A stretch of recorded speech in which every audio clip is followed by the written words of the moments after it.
Mateo, ang henyo. Credit to the author. M1131-40. Ang mga pangalan po na nandito ay galing sa mga name generator. Kung meron man pagkakatulad sa mga pangalan ng tao o lugar at pangyayari, ito ay tunay na hindi sinasadya. Tunay ngang karapat-dapat na maging utos ng anak ng langit. Ang iyong talento ay tunay na kasuklam-suklam sa langit. Sa pamamagitan ng gayong kahangahangang talento, ang iyong nakaraang buhay ay tunay na nasayang. Nang makita si Mateo na nakaabot sa 6th level daw profound, ang Spirit Bristle Divine King ay tila nagulat. Sa ilalim ng ganitong pagkakaiba, lumitaw ang pagkakaiba. Nakangiting sabi ni Mateo, masyadong mahinhin si Brother Teng. Sino ba ang hindi makakakilala sa talento mo sa Divine Realm? Para maunawaan ng ganito kalawak ang Spirit Bristle 9 niyang Divine Art, wala nang mahahanap pang pangalawa sa Divine Realm na ito. Hindi naman sa pinupuri siya ni Mateo. Ang mga banal na inscription ay hindi kayang intindihin ni Newman. Tulad ni Cloud Sky at Gideon, sila rin ang mga kahalili ng Brahma Heart Sutra. Ngunit tungkol sa pag-unawa sa mga banal na inscription, hindi man lang nila makita ang likod ni Reynold. Gayon din, ang angkan ng mga dragon ay mayroon ding mga banal na inscription. Ngunit limitado rin ang pangunawa ni Auduo. Kaya naman, para maunawaan ang mga banal na inscription sa ganoong antas, si Yunteng ay talagang isang mahuhusay na mahika. Saway ni Yunteng sabay tawa ng malakas, hindi ba't ikaw ang pangalawang tao na ito? Mas matanda lang ako sa iyo ng ilang libong taon. Ang mga nagawa mo sa landas na ito sa hinaharap ay tiyak na hindi mababa sa akin. Hindi, sandali, gamit ang iyong kakayahang umintindi, tiyak na malalampasan mo ang mga nauna sa iyo. Sige, Brother Teng, iniisip ko kung saang antas na uunawaan ang iyong Spirit Bristle 9 niyang Divine Art. Biglang tanong ni Mateo na may kuryosidad. Bukod sa Medicine God Soul Canon, napakababaw pa rin ang pagkakaintindi ni Mateo sa mga batas ng Divine Dao. Tungkol sa ranggo ng mga batas ng banal na Dao, malabo pa rin si Mateo. Ngunit hindi napigilan ni Yunteng ang pagtawa nang marinig niya iyon at sinabing, anong antas kaya ang mayroon? Kung walang cultivation sa deity realm, paano magiging ganoon kadali ang pag-unawa sa mga batas ng banal na Dao? Ang maunawaan ng unang antas patungo sa Great Circle of Perfection Realm ay napakaswerte na. Sa unang antas pa lang na ito, naunawaan na ito ni Teng ng mahigit 1,000 taon, at halos hindi pa rin niya naabot ang huling yugto ng unang antas. Hindi makapaniwalang nagulat din si Mateo nang marinig niya iyon. Si Yunteng, ang ganitong uri ng walang kapantay na henyo na nagel-inang sa landas na ito ng mahigit 1,000 taon, ay hindi man lang nakarating sa pagiging perpekto ng unang antas. Makikita kung gaano kahirap intindihin ang mga batas ng banal na Dao. Maliban na lang, alam din ni Mateo na limitado pa rin ito sa larangan ng cultivation. Kung nagawa niyang makalusot sa deity realm, tiyak na hindi dito matatapos ang mga nagawa ni Yunteng. Pagkatapos noon, kumuha si Yunteng ng isang piraso ng jade pendant at iniabot ito kay Mateo habang sinasabi, ang jade pendant na ito ay naglalaman ng bakas ng aking banal na sentido. Kung kailangan mo ng tulong ko, durugan mo ito. Natural lang nasusugod ako. Sa kasalukuyan, ang lahi ng mga demonyo ay nangangati na kumilos. Mayroon pa akong ibang mga bagay na dapat asikasuhin at hindi kita sasamahan sa iyong paglalakbay. Tumanggaw si Mateo at sinabing, maraming salamat sa paglalakbay na ito, Kuya Teng. Matapos humiwalay kay Yunteng, hindi na rin nagpaligoy-ligoy si Mateo at nagmadaling naglakad. Ang lugar na ito ay nasa loob pa rin ng hangganan ng banal na rehiyon. Hindi nakapasok si Mateo sa lungsod at lumipat palayo. Marahil sa sandaling makapasok siya sa lungsod, malalaman na ng panig ng banal na lungsod. Sa lakas ni Reynold, kung hahabulin niya ulit, malamang na hindi nagugustuhing bumalik ni Yunteng. Kaya naman, nag-ingat si Mateo sa daan at nilisan lamang ang banal na rehiyon pagkatapos maglakbay ng mahigit 1 buwan. Ang Tranquil Sun City ay isang pangunahing lungsod ng Rangto Holy Land.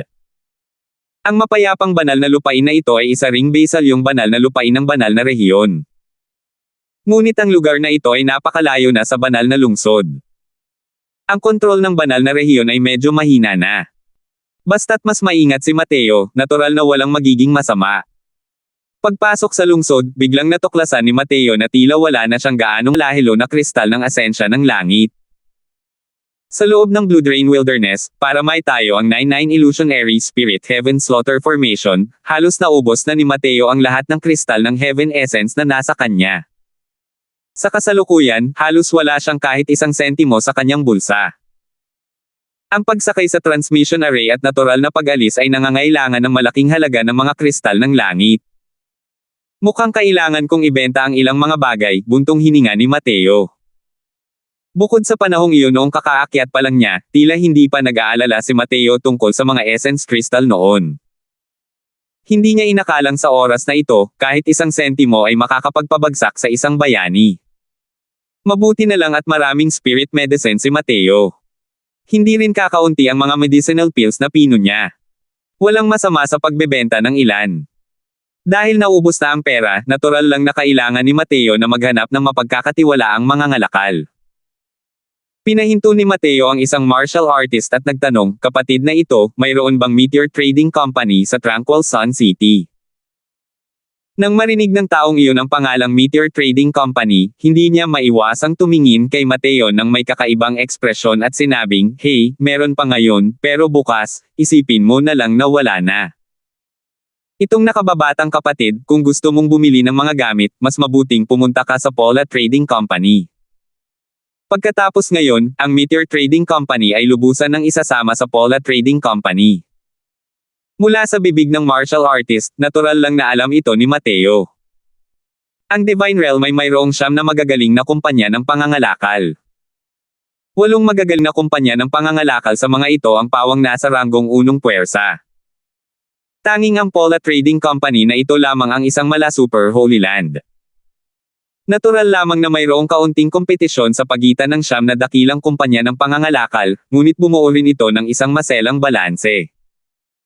Sa loob ng napakaraming taon, ang 9 na magagaling na kumpanya ng pangangalakal ay kadalasang nagkokompetensya sa pananalapi. Sa pagkakataong ito, tila medyo kakaiba na. Hindi napigilan ni Mateo ang labis na pagkagulat nang marinig niya ito at muling nagtanong ng may kuryosidad, anong ibig sabihin nito? Tumingin ang martial artist na iyon kay Mateo nang may paghamak at sinabing, may nangyaring napakalaking pangyayari sa 9 na malalaking kumpanya ng pangangalakal, at hindi mo talaga alam. Namula si Mateo at sinabing, ang nakababatang kapatid na ito ay nanatili ng halos 1 taon sa loob ng isang mahiwagang kaharian. Hindi ko talaga alam kung ano ang nangyari sa 9 na malalaking kumpanya ng pangangalakal na ito. Mukhang napagtanto ng martial artist at nagpaliwanag, ganito pala. Mga kalahating taon na ang nakalilipas, biglang naglunsad ng pag-atake ang Paula Trading Company, sinalakay ang iba pang 8 malalaking kumpanya ng kalakalan ng may momentum na parang bigla ang kulog, na walang oras para takpan ang mga tainga. Sa kasalukuyan, ang mga nasa 8 malalaking kumpanya ng kalakalan na namatay ay patay na, at ang mga nasugatan ay bumagsak na. Matagal na silang nasa sira-sirang lugar. Tanging ang Meteor Trading Company na ito lamang ang nakaligtas sa isang kalamidad, dahil nawawala ang pangunahing boss, at ang anak na babae, si Miss Riza, ay matagal nang naghahanap sa kanyang ama. Napag-uusapan natin, nagkataon din na si Miss Riza ay dumating sa Tranquil Sun City 2 araw na ang nakalilipas, ngunit direktang nakaharap sa Tranquil Sun City ng mga makapangyarihang kumpanya ng Paula Trading Company. Sa kasalukuyan, ang 2 malalaking kumpanya ng kalakalan ay nag-aagawan. Kahit ang City Lord, ang kanyang kamahalan, ay hindi rin nangangahas na makialam. Sa palagay ko pagkatapos ng gabing ito, hindi na makakatagal ang Meteor Trading Company. Pagkarinig sa mga salitang ito, dumagundong ang malalakas na alon sa puso ni Mateo. Ang 9 na dakilang kumpanya ng kalakalan ay palaging namumuhay ng mapayapa at maayos sa loob ng 1,000 taon na ito. Hindi niya inakala na ganito kabilis ang mga pangyayari. Alam ni Mateo na mas malakas ang Paula Trading Company kaysa sa ibang mga trading company, pero para sabihing lipulin ang 8 bahay sa isang iglap, siguradong wala silang ganoong kalakas. Maaari kayang ang lahing demonyo na naman ang nagdudulot ng gulo sa pagitan nito. Maaari pang magtanim ng mga impormante ang lahing demonyo sa banal na lungsod. Hindi pa rin alam kung ilang planong pang-emerhensya ang kanilang binuo. Sila na palihim na kumokontrol sa Paula Trading Company ay walang anumang kakaibang lugar. Kuya, maraming salamat po. Nasaan na itong Meteor Trading Company sa Tranquil Sun City? Nakangiting tanong ni Mateo. Dumaan ka sa dalawang kalye, lumiko ka pa kanan, at mararating mo rin iyon. Binata, kahit na maayos ang iyong lakas, hinihiling ko sa iyo na huwag kang tumapak sa maputik na tubig. Kung hindi, mahihirapan ka pang ipagtanggol ang iyong sarili. Mainit ang loob ng martial artist na ito at binalaan siya. Nakangiting pinagsalikop ni Mateo ang kanyang mga kamay habang sinasabi, maraming salamat sa kuya na ito. Nagawa ito ng nakababatang kapatid na ito. Nang sandaling umalis ang martial artist, naging malungkot ang ekspresyon ni Mateo.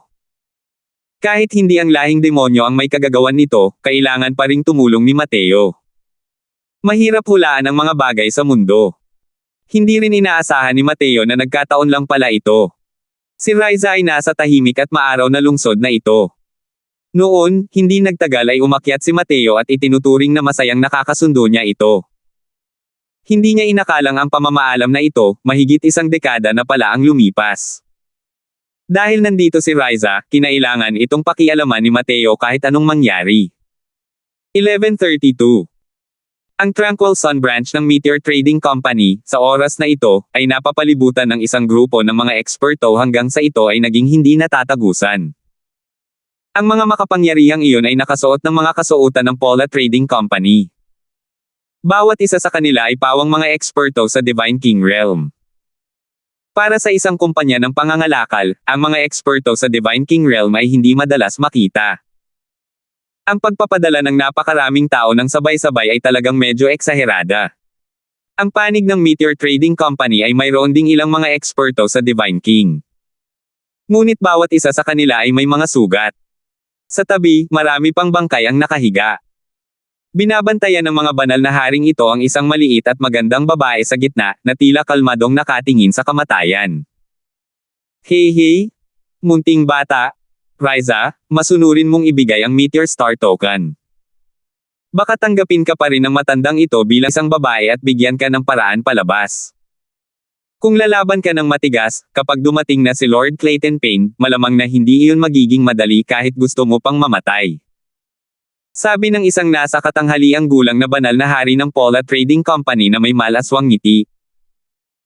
Ang lakas ng taong ito ay umabot na sa tugatog ng pagiging Divine King, dala ang 7 hanggang 8 sa mga powerhouse ng Divine King ng Pola Trading Company, at napalibutan ang Meteor Trading Company.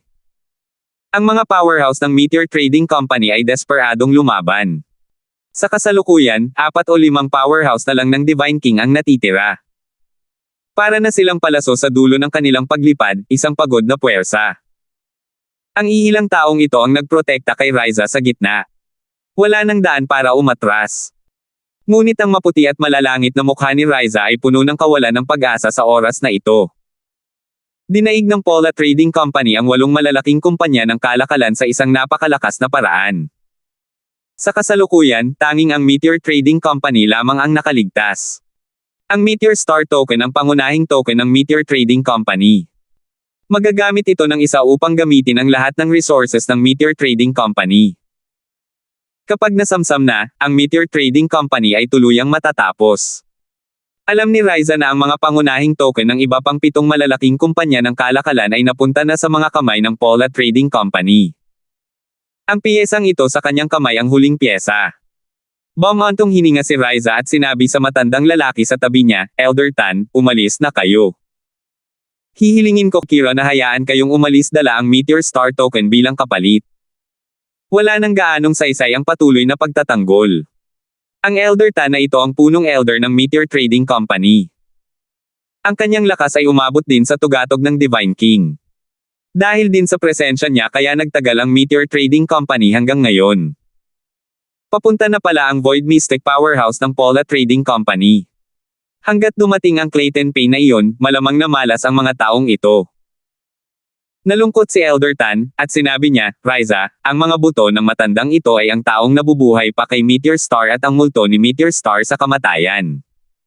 Pinayagan mo akong umalis, saan ako pupunta? Ang matandang ito ay gagawa ng madugong landas dito mismo. Kayong ilan, ihatid ninyo si Riza palayo. Hanggat mayroon pa ang Meteor Star Token, hindi mawawala ang ating Meteor Trading Company. Pilit na pinigilan ni Riza ang pagluha. Ngunit alam niyang isa lamang itong huling pagsubok. Hinawakan niya si Elder Tan at sinabing, hindi. Masyadong malalim ang itinatago ng Paula Trading Company.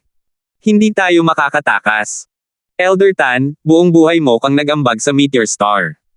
Hindi ko hahayaang mawala ang integridad mo sa pagtanda. Pagkatapos magsalita, tumalon si Riza palabas ng lahat ng mga gwardya. Hinarap si Kiron at malamig na sinabi, "Kiron, ibibigay ko sa iyo ang Meteor Star Token. Hayaan mong umalis silang lahat ni Elder Tan. Kung hindi, sisirain ko ang Meteor Star Token at wala kayong makukuha." Ang Meteor Star Token ay pinino gamit ang mga espesyal na materyales. Napakahirap itong sirain. Ngunit bilang pinuno ng kasalukuyang Meteor Trading Company, may paraan si Riza para wasakin ito. Nagbago ang ekspresyon ni Kira nang marinig iyon at tumango, "Sige."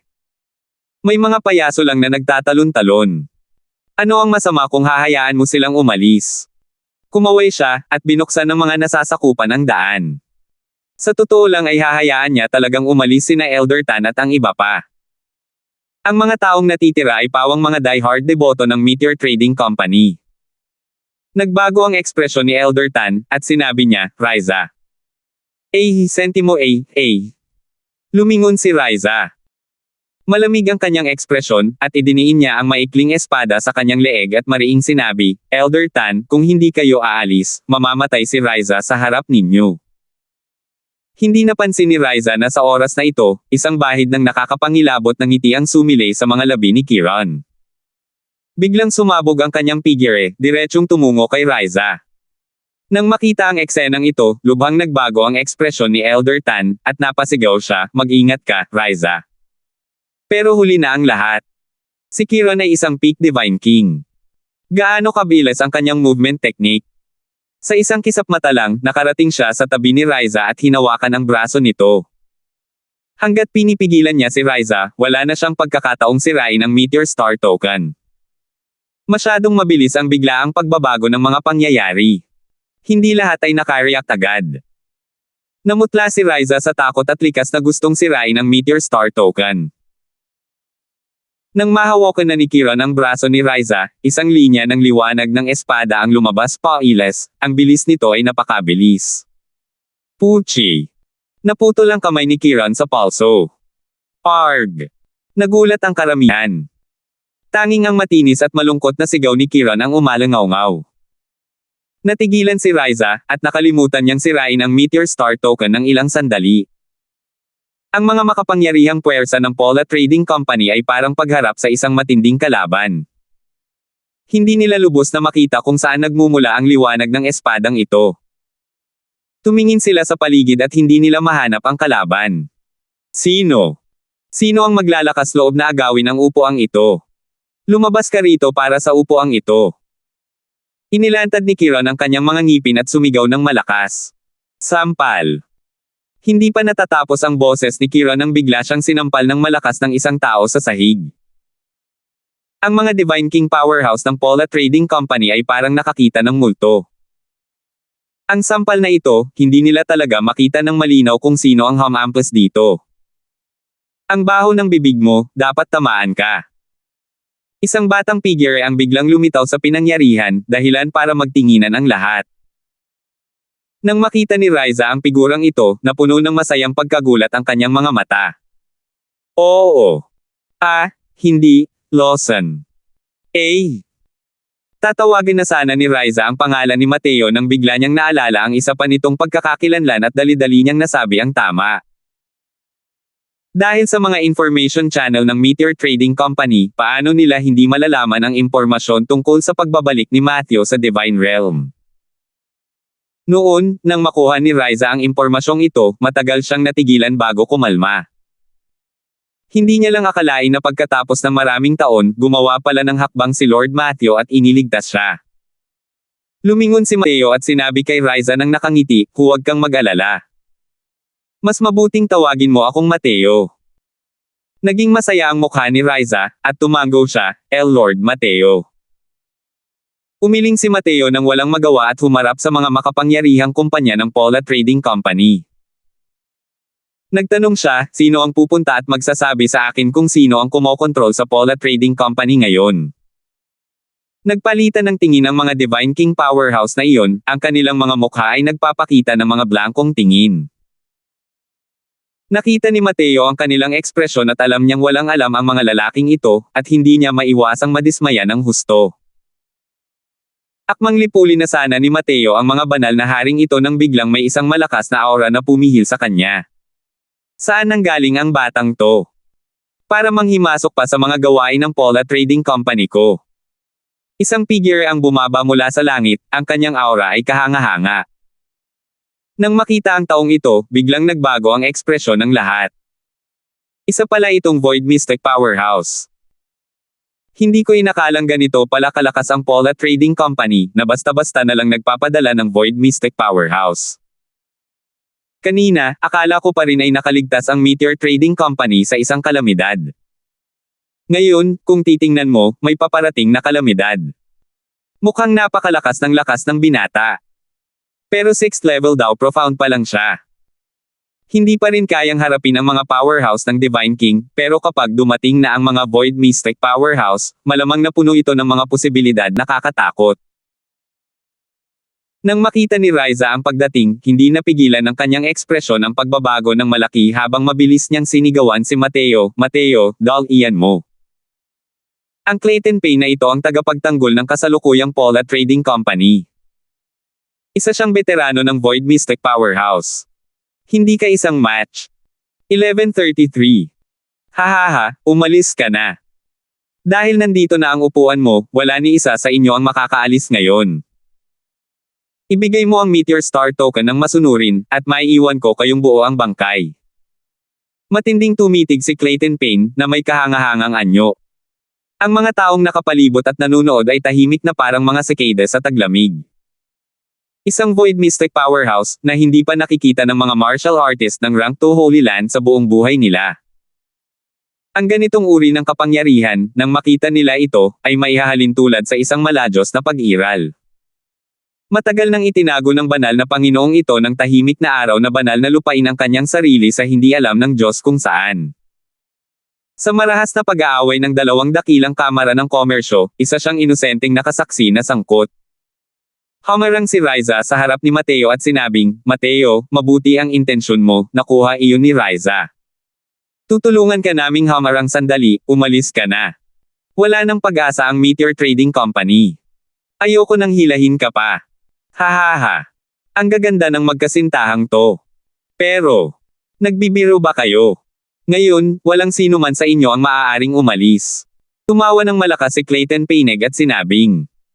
Namula ang mukha ni Ryza sa mga sinabi ni Clayton Payne, ngunit matigas pa rin ang ulo niyang hamarang sa harap ni Mateo. Bahagyang ngumiti si Mateo, ngunit hinailan niya si Ryza palayo at sinabi kay Clayton Payne, "Clayton Payne ang tawag sa iyo, di ba? Ayon sa pagkakaalam ko, walang Void Mystic Powerhouse na tinatawag na Clayton Payne sa Paula Trading Company. Saan ka nanggaling?" Nagbago ang ekspresyon ni Clayton Payne nang marinig iyon at sinabing, "Saan nanggaling ang upuang ito, kailangan ko pa kayang magulat sa iyo, itong batang ito. Kung gusto mong malaman, bumaba ka at tanungin ang hari ng impyerno." Tumawa ng matindi si Clayton Payne, biglang pinakawalan ang kanyang Divine King domain, at sumugod siya patungo kay Mateo. Nanlamig ang ekspresyon ni Mateo. Biglang inilabas ang Evil Extermination Sword Formula. Boom! Hindi gumalaw ni isang kalamnan si Mateo, habang si Clayton Payne ay direktang lumipad paatros. Nagtamo na siya ng malubhang pinsala. Ang mga alon ng hangin na napukaw ng layuning gumamit ng espada ay direktang nagpabagsak sa mga martial artists sa di kalayuan. Lahat ay tumingin kay Mateo nang may walang katapusang pagkamangha, at tumingin sa kanya nang may mga tinging hindi makapaniwala. Talaga bang 6th level daw profound ang binata na iyon? Nagpalipad siya ng isang Void Mystic Powerhouse gamit ang isang espada. Posible kayang nanlalabo na ang paningin ko. Hindi ba't sabi ng mga tao, ang mga kayang humarap sa mga Divine King Domain ay mga Divine King Domain lamang? Tila isang hiwa lang ang pinakawala ng binata. Talagang nakakita ako ng multo. Ngayon lang, ang pagkakita ko ng isang Void Mystic Powerhouse ay nagpa-excite sa akin ng matagal. Hindi ko inakalang ganito pala siya kaina. Hindi maiintindihan ng mga taong ito ang takot sa layunin ni Mateo na gumamit ng espada. Ngunit hindi ito naging hadlang para mapabuntong hininga sila ng may paghanga sa espadang ito.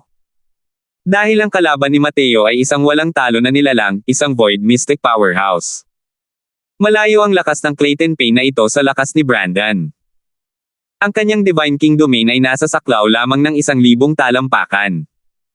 Ang paglipol sa kanya ni Mateo ay isang pitik lang ng kanyang mga daliri. Ngayon lang, nang umatake ang Divine King Domain, inakala ni Ryza na patay na siya, ngunit hindi niya inisip na ganoon kabilis nagbago ang sitwasyon. Sa isang kisap mata, natalo si Clayton Payne, ang Void Mystic Powerhouse na ito. Natalo sa kamay ni Mateo na nasa ika-6 na antas lamang ng Dao Profound. Ang magagandang mata ni Ryza ay tumingin kay Mateo, na may hindi makapaniwalang tingin. Sa loob ng mahigit 10 taon na hindi siya nakikita, ang lakas ni Mateo ay talagang nakakatakot na. Lumapit si Mateo kay Clayton Payne at malamig na sinabi, may isa ka pang huling pagkakataon. Sa ngayon, kontrolado na ba ng lahing demonyo ang Paula Trading Company o hindi? Ano? Lahi ng demonyo. Maaari kayang kabilang sa lahi ng demonyo ang Clayton Payne na ito. Imposible yan, di ba? Ang ginamit niya ay malinaw na paraan ng paglilinang ng sangkatauhan. Sino ang binata na iyon? Bakit niya malalaman na ang Clayton Payne na ito ay kabilang sa lahing demonyo? Nagdulot ng kaguluhan sa karamihan ang mga sinabi ni Mateo. Lahi ng demonyo, ang pangalang ito ay nagpabago sa ekspresyon ng lahat ng mapag-usapan ito. Nagbago ang ekspresyon ni Clayton Payne nang marinig iyon, ang kanyang mga mata ay nagpapakita ng isang natatarante na hitsura habang dali-dali niyang iniling ang kanyang ulo at sinabing, H. Hindi ko maintindihan ang sinasabi mo. Tumanggaw si Mateo at nakangiting sinabi, hindi ko maintindihan, di ba? Ilabas mo na ang tunay mong mukha. Kung hindi, wala ka ng pagkakataon. Unti-unting sumulong si Mateo. Gumapang si Clayton Payne sa lupa at umatras ng paunti-unti. Dahan daw ang itinaas ni Mateo ang kanyang espada. Isang malakas na aura ang sa wakas ay hindi na ito natiis ni Clayton Payne. Boom! Isang malademonyong enerhiya ang pumailan lang sa kalangitan. Isang makapangyarihang itim na chi ang agad na bumalot kay Clayton Payne. Ang aura ni Clayton Payne ay naging mas malakas kumpara dati. Sus Mariosep! Wawasakin ka ng upuang ito sa libu-libong piraso ngayon. Galit na sabi ni Clayton Payne. Natigilan ng lahat sa biglaang pagbabago ng mga pangyayari. Bagamat hindi pamilyar ang umaagos na malademonyo na enerhiyang iyon, ang kalagayang ito na ibang-iba sa mga tao ay agad na nagpaunawa sa lahat na ang taong ito ay kabilang sa lahi ng mga demonyo. Muling lumitaw ang lahi ng mga demonyo. Sa isang iglap, ang impormasyong ito ay parang isang salot na kumalat sa karamihan. Takbo kayo dali. Ayon sa mga alamat, kumakain daw ng tao ang mga demonyo. Takbo kayo dali. Biglang lumakas ang halimaw na ito. Sa tingin ko ay mas malakas pa siya kaysa sa mga powerhouse ng Void Mystic. Dali, tumakbo ka na. Magbabago ang kalangitan ng Divine Realm. Ayon sa mga alamat, kapag bumagsak ang lahi ng mga demonyo, isa itong kalamidad sa mundo. Sumiklab ang kaguluhan sa karamihan. Nawala ng malay ang mga martial artist na iyon sa takot at pagkataranta, at nagpupumilit na makatakas. Masyadong mapanganib ang pakiramdam na ibinigay sa kanila ni Clayton Payne. Bagamat nagpakita si Mateo ng napakalakas na lakas, sa ilalim ng epekto ng aurang ito, hindi pa rin ito kayang magbigay sa kanila ng kapanatagan. Hahaha. Mapunta ang lahat sa impyerno para sa upuang ito, mga kasuklam-suklam na tao. Walang habas na sumulpat ang malademonyo na enerhiya ni Clayton Payne patungo sa mga martial artist na iyon. Malinaw na pupunta siya sa isang massacre. Nang makita ni Mateo ang eksenang ito, hindi mapigil ang maging malungkot ang kanyang ekspresyon, at sinabi niya ng may malamig na pagsinghot, isang halimaw na emperador, ang batang Panginoong ito ay nakapatay na ng napakaraming tao, Diyos ko lang ang nakakaalam. Ang maglakas loob pang ang maging bastos sa harap ko. Layunin ng espada na kumukonekta sa kabanalan. Isang espadang pinakawalan, isang walang kapantay na malupit na enerhiya ng espada ang agad na pumatay sa malademonyong enerhiyang iyon. Ang evil extermination ay ang sumpa ng malademonyong enerhiya. Ang espadang ito, ginamit ni Mateo ang banal na asensya. Para itong direktang pagdurog sa mga tuyong dahon at sanga, na lubos na nagwawasak kay Clayton Payne. Bagamat malakas ang halimaw na emperador na ito, hindi rin siya mas malakas kaysa sa Devil Ridge 3 Freaks. Para sa kasalukuyang Mateo, hindi ito gaanong mahalaga. Ang dahilan kung bakit siya nag-aantay hanggang ngayon ay para lamang mangakit ng kung ano-ano mula sa kanyang bibig. Hindi niya inakalang agad na nabaliw ang lalaking ito. Kasalukuyang tumatakas ng walang katiyakan ang mga martial artist na iyon nang bigla nilang matuklasan na ang makapangyarihang enerhiya ng demonyong iyon ay naglaho ng walang bakas. Sa muling pagtingin, ang Clayton Payne na may nakakagulat na aura ay naiwan ng halos walang laman sa oras na ito. Ang enerhiya ng espadang iyon na paikot-ikot ay kasalukuyang unti-unting nawawala. Tumingin ang lahat kay Mateo na parang nakakita ng multo. Direktang nilipol ng binatang ito na may 6th level daw profound ang isang demonyong emperador. Magaling, kamahalan. Kayo ang aming bayani. Sa gitna ng pagkabigla, at hindi rin nila alam kung sino ang sumigaw, agad na natauhan ang iba. Kaagad na umalangaw-ngaw ang maingay na sigawan. Kung hindi dahil kay Mateo, ang Tranquil Sun City ay tiyak na mahuhulog sa kailaliman ng paghihirap at pagdurusa. Mula sa kaibuturan ng kanilang mga puso, itinuring ng mga taong ito si Mateo bilang kanilang bayani. Sa gilid, umikot ang mga mata ni Riza, isang pares ng magagandang mata ang nakatitig kay Mateo. Ang binata noon ay naging isang mahusay na bayani na. Hindi, dapat nga ay isa siyang bayani noong una pa lang. Ang lalaking ito ay isang lalaking dating nakatayo sa tuktok ng alchemy daw. Pero nang makita ang tanawing ito, bahagyang bumantong hininga si Mateo sa kanyang puso. Maswerte ang mga taong ito. Hindi nila alam kung gaano kalakas ang puwersa ng lahing demonyo. Ang napatay ngayon lang ay isang maliit at walang kwentang emperador. Iyon lang. Ang talagang nakakatakot ay ang mga Diyos-Diyosa na tulad ni Langia. Nakakatakot na ang isang Langia. Pero sa likod ng mga demonyong iyon, mayroon pang mas nakakatakot na Holy Mother Devil Flower at si Kanoo. Marahil sa lalong madaling panahon, ang eksenang iyon kanina ay lalaganap sa buong Divine Realm, tama ba? 11:34. Yumuko si Riza kay Mateo at nagpasalamat, maraming salamat sa nakapagliligtas na biyaya niyang Master Crosswell. Ang hamak na batang babaeng ito ay walang katapusang nagpapasalamat. Yumuko rin si Elder Tan at ang grupo ng mga elder at nagbigay pugay kay Mateo, na nagsasabing, ngayon, kung hindi dahil kay Young Master Lawson, ang mga lumang buto natin ay kailangang ilibing dito. Magkapatid sina Elder Tan at Jeremy. Natural lang na nakita na rin niya si Mateo dati. Kaya naman, sanay pa rin siyang tawagin si Mateo na Young Master Lawson. Ikinumpas ni Mateo ang kanyang kamay ng nakangiti at sinabing, lahat kayo ay matagal ng magkaibigan. Lahat kayo, hindi na kailangang maging magalang. Sa halip, Miss Riza, bakit ka pupunta sa Tranquil Sun City?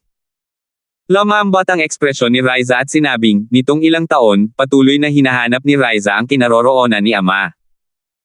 Ilang araw na ang nakalipas, nagpadala ng balita ang panig ni Tranquil Sun City, na sa wakas ay kinumpirma na ang lugar na huling nawala ni Ama ay malapit sa Tranquil Sun City.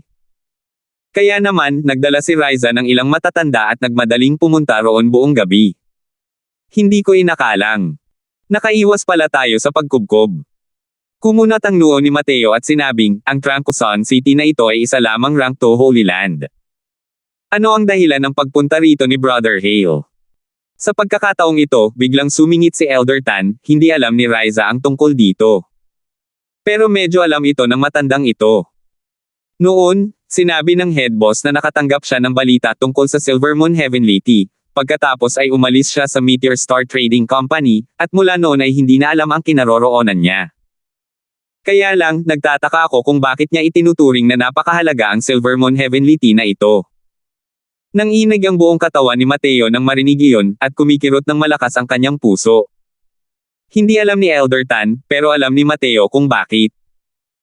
Noong nakaraan, ilang taon bago namatay si Mateo, minsan niyang hiniling kay Jeremy na bigyan ito ng pansin sa kinaroroonan ng siyam na pangunahing gamot ng Tao-defying pill. Pagkatapos niyang sabihin iyon, hindi na masyadong binigyang pansin ni Mateo ang mga gawain ng Meteor Star Trading Company. Tutal, ang siyam na pangunahing gamot na ito ay maaaring matagpuan, ngunit hindi sa pamamagitan ng paghahanap dito.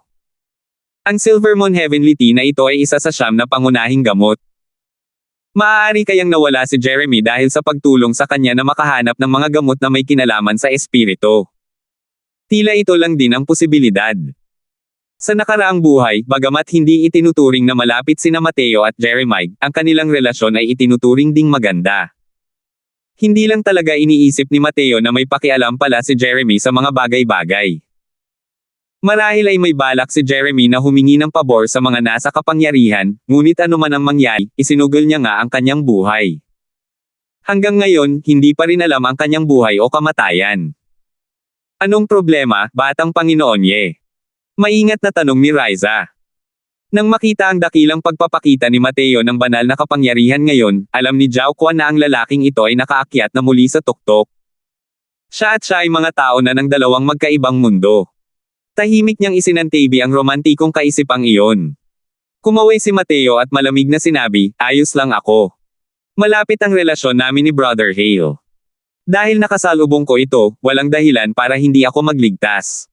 Sabihin mo sa akin kung anong impormasyon ang natagpuan ninyo. Nang marinig iyon ni Riza, hindi niya napigil ang matuwa ng husto. Ang lakas ni Mateo, nasaksihan niya ito ngayon. Nakakatakot ang lakas ng Clayton Payne na iyon, pero hindi niya kayang lumampas kahit isang galaw sa kamay ni Mateo. Makikita agad ang lakas ni Mateo. Dahil kasama niya si Ama, ang pag-asang mailigtas siya ay lubos na tumaas. Hindi agad nagatubili si Riza, at ibinunyag ang impormasyong natuklasan ng Meteor Star Trading Company. Mayroong isang napakalawak na bahagi ng rehiyon ng dagat sa hilaga ng Tranquil Sun City, na tinatawag na Garner's Cay Sea Region. Ang haba ng rehiyong ito ng dagat ay kasing lawak ng daan-daang milyong milya, na sumasaklaw sa mahigit 100 pangunahing rehiyon. Ito ang pangalawang pangunahing rehiyon ng dagat ng Divine Realm. Mahigit 20 taon na ang nakalilipas, naglakbay si Jeremy patungong Garner's Cay Sea Region mula sa Tranquil Sun City. Sa huli, hindi na siya bumalik. Ngunit ang Meteor Star Trading Company ay nagtanong ng matagal sa Tranquil Sun City at sa wakas ay nagtanong sa isang intel. Tila pumunta si Jeremy sa 9 Phoenix Island ng Garner's Cay Sea Region noon. Ang grupo ni Riza na papunta sa Tranquil Sun City sa pagkakataong ito ay naghahanda para sa pag-alis patungong 9 Phoenix Island. Ngunit hindi nila inakalang nangyari pala ang isang hindi inaasahang aksidente. Nang marinig ang paglalarawan ni Riza, kumunot ang noo ni Mateo, at bumulong sa sarili, 9 Phoenix Island. Sinasabing ang 9 Phoenix Island na ito ay isang patibong ng kamatayan. Kahit na pumasok ang mga Void Mystic Powerhouse, maaaring hindi rin sila makalabas. Talaga bang mag-isa si Brother Zhao na pumunta sa 9 Phoenix Island? Ngunit nang marinig ito ni Riza, tumanggaw siya at sinabing, ayon sa mga alamat, ang 9 Phoenix Island ang lugar kung saan namatay ang isang phoenix. Ang kapangyarihan ng apoy ay lubhang nakakagulat.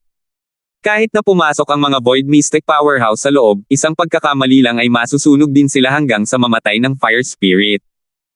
Bukod pa rito, napakarami ng mga balakid sa loob. Kailangang makuha ang Clear Eye Token para makapasok.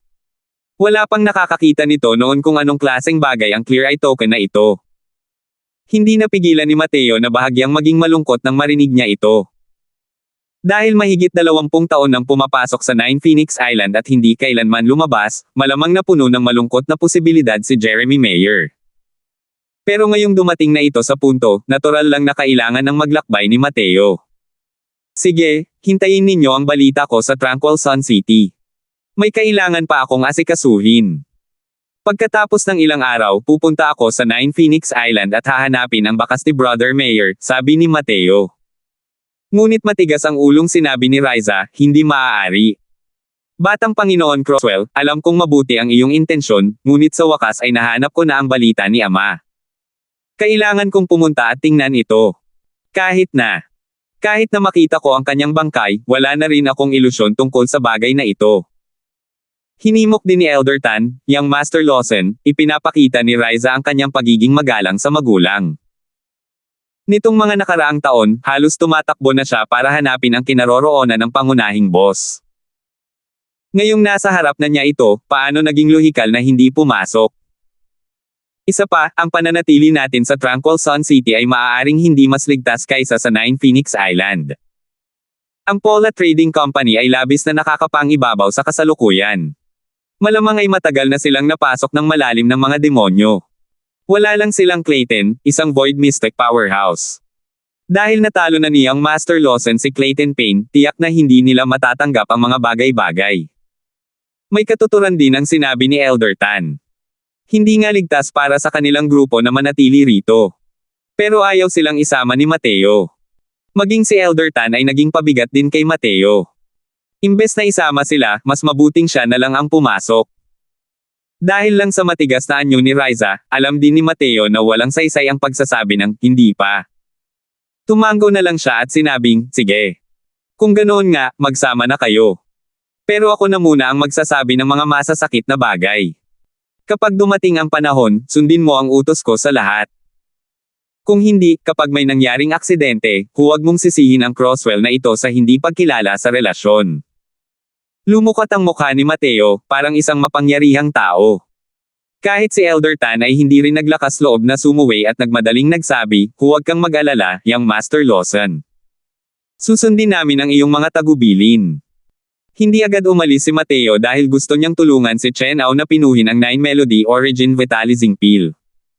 Pinagsama-sama niya ang mga natitirang spirit medicine sa Blue Drain Wilderness. Kasama ang ethereal blood ginseng na nakuha niya sa Chaotic Devil Sea, kaya niyang pinuhin ng maayos ang 9 Melody Origin Vitalizing Pill. Ang 9 Melody Origin Vitalizing Pill ay isa na sa mga pinakamalakas na pinagmulan sa mga mystic grade medicinal pills.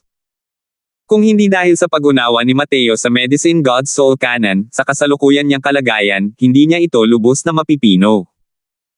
Ngunit kasabay ng pagtaas ng lakas ng kanyang banal na kaluluwa sa bawat araw na lumilipes, ang pagbabago ng kulay gintong banal na kaluluwa ay nakagawa rin ng malaking pag-unlad.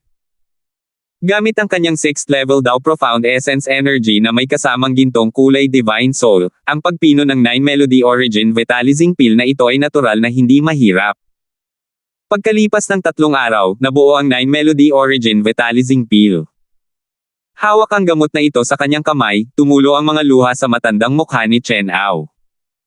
Hindi ko talaga inakalang magkakaroon pa pala ng araw ang matandang ito para makabawi ako ng lakas. Ginoo, ibebenta sa iyo ang mga lumang buto ni matandang Ao sa hinaharap. Sabi ni Chen Ao, habang umiiyak sa pasasalamat. Mula sa kaibuturan ng kanyang puso ang sinasabi ni Chen Ao. Hindi niya talaga akalain na mayroon pa palang ganito kagaling na kasanaya sa alchemy sa mundong ito, para hayaan siyang makabangon mula sa mga patay, at mabawi ang kanyang lakas. Nakangiting saway ni Mateo, sige, sige. Ubusin mo na yan. Ang tagal mo na at ang galing mo pa rin magdrama. Hindi ka rin nahihiya. 11:35. Sa itaas ng rehiyon ng dagat Garner Sky, maraming figure ang lumilipad. Habang nasa daan, sina Riza at Elder Tan ay labis na nagulat. Elder Tan, malinaw na nag-iisa pa rin si Young Master Crosswell ilang araw na ang nakalipas. Saan niya nakita ang napakaraming Peak Divine King experts nitong mga nakaraang araw? Ibinahagi ni Riza ang kanyang boses. Ang iilang taong ito ay hindi lamang mga eksperto sa Peak Divine King. Kung hindi ako nagkamali ng tingin, ang iilang taong ito ay malamang na pawang mga Void Mystic Powerhouse. Lalo na ang matipunong lalaking may kulot na balbas. Mas lalo pa niyang binibigyan ang matandang ito ng hindi maarok na pakiramdam. Sa boses ni Elder Tan, may bahid ng matinding pagkamangha. Ang lalaking may kulot na balbas at matipunong lumabas sa bibig ni Elder Tan ay ang Chen Ao mismo na uminom ng 9 Melody Origin Vitalizing Pill. Sa kasalukuyan, lubusan nang nakabawi si Chen Ao ng kanyang lakas. Ang aura na lumalabas sa kanyang katawan ay natural na naiiba sa iba. Hindi lang nila binibitawan ang kanilang presyon. Kaya naman, hindi rin masabi ni Elder Tan ang sigurado kung gaano kalakas ang lakas ni Chen Ao. All Void Mystic Powerhouses. Nanlaki ang mga mata ni Riza at huminga ng malalim. Kailan pa naging sagana ang mga Void Mystic Powerhouses na nasa lahat ng dako? Kung hindi ako nagkamali ng pagkakaintindi, ang lalaking nasa katanghaliang gulang na nakaabong damit, siya dapat ang Extreme Sword Divine King na matagal nang nawala. Tungkol naman sa dalawa, hindi pa sila nakikita ng matandang ito noon. Kung tama ang aking mga haka-haka, tiyak na mayroong isang mataas na uri ng Spatial Holy Artifact kay Young Master Lawson. Ang iilang taong ito ay palaging nagtatago sa loob ng kanyang Spatial Holy Artifact. Si Elder Tan ay may karanasan at kaalaman, at halos tama ang hula niya. Ngunit iyon ay dahil mismo sa ang pagkabigla sa kanilang mga puso ay hindi na gaanong kayang lumala pa. Dahil ang iilang makapangyarihang Void Mystic Powerhouse na ito ay talagang tinitingnan si Mateo bilang boss. Nagpalitan ng tingin ang dalawang tao, sabay na huminga ng malalim. Alam nilang lahat na batay lamang sa puwersang ito sa harap nila, sapat na ito para hayaan si Mateo na magtatag muli ng isang napakabanal na lupain. Habang lumilipad, biglang bahagyang kumunat ang noo ni Mateo, at siya ay tumigil. Ano iyon, Ginoo? Tanong ni Chen Ao. Parang may ilang aura na hindi mahina habang papalapit sa atin, sabi ni Mateo. Natigilan si Chen Ao at sinabing, Ginoo, nagkakamali ka ba? Wala akong nakitang mali. Tumingin si Chen Ao kina Kwang Tianming at Tucker. Umiling din ang dalawa ng walang ekspresyon. Malinaw na wala rin silang napansin. Sige, mauna ka na. Mukhang papunta rin sa direksyon ng 9 Phoenix Island ang grupo ng mga taong iyon. Pagkatapos magsalita, nanguna si Mateo at lumipad palayo, dahilan para mapatingin sina Chen Ao at ang iba pa sa kawalan. Hindi nagtagal, naging malamig ang ekspresyon ni Chen Ao. Totoo nga, may napansin siyang ilang malalakas na aura na papunta sa gilid na ito.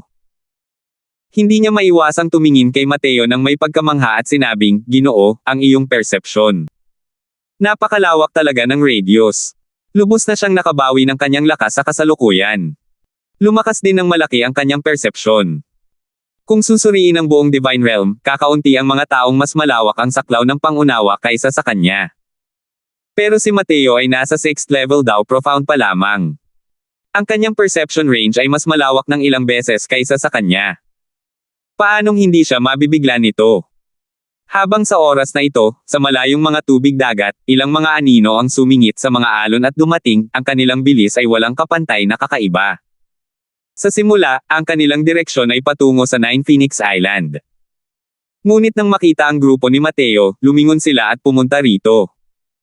Sina Kwang Tianming, Tucker, at ang iba pa ay tumingin din kay Mateo nang may hindi inaasahang pagkabigla.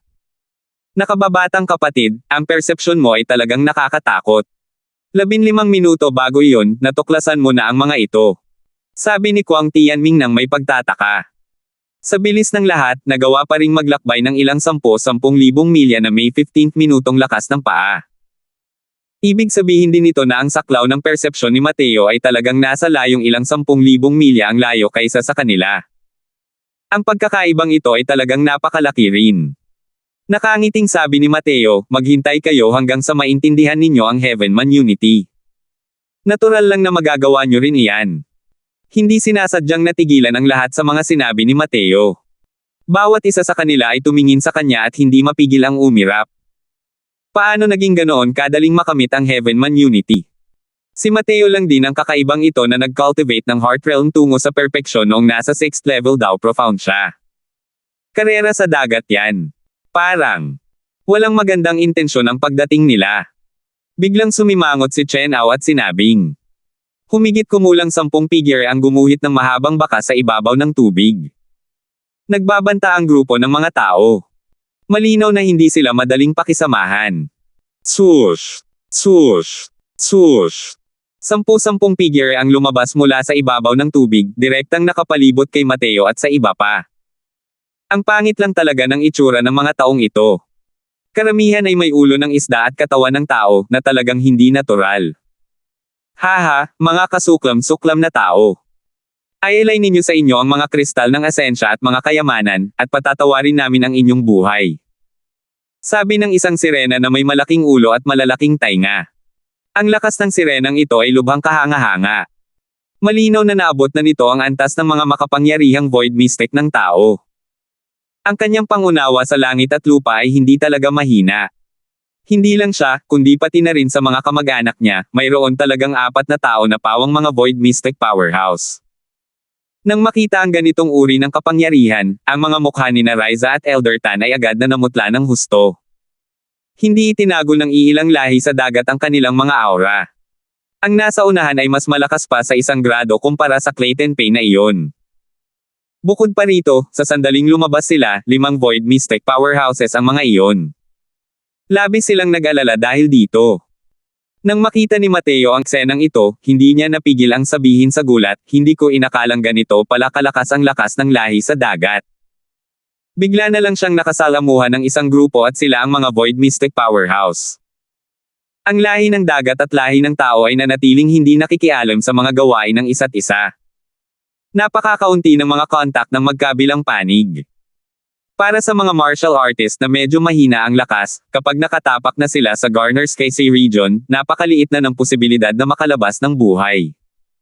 Sa ilalim ng kalmadong ibabaw ng dagat na ito, nakatago ang napakalaking panganib. Kung gaano karaming mga powerhouse ang kabilang sa lahi ng dagat, hindi rin alam ng sangkatauhan. Tumanggo si Chen Ao at sinabing, ang lahi ng dagat ay napakarami, mas marami pa nga kaysa sa lahi ng mga demonyo. Ang paggawa ng ilang void mystic powerhouses ay natural na hindi mahirap.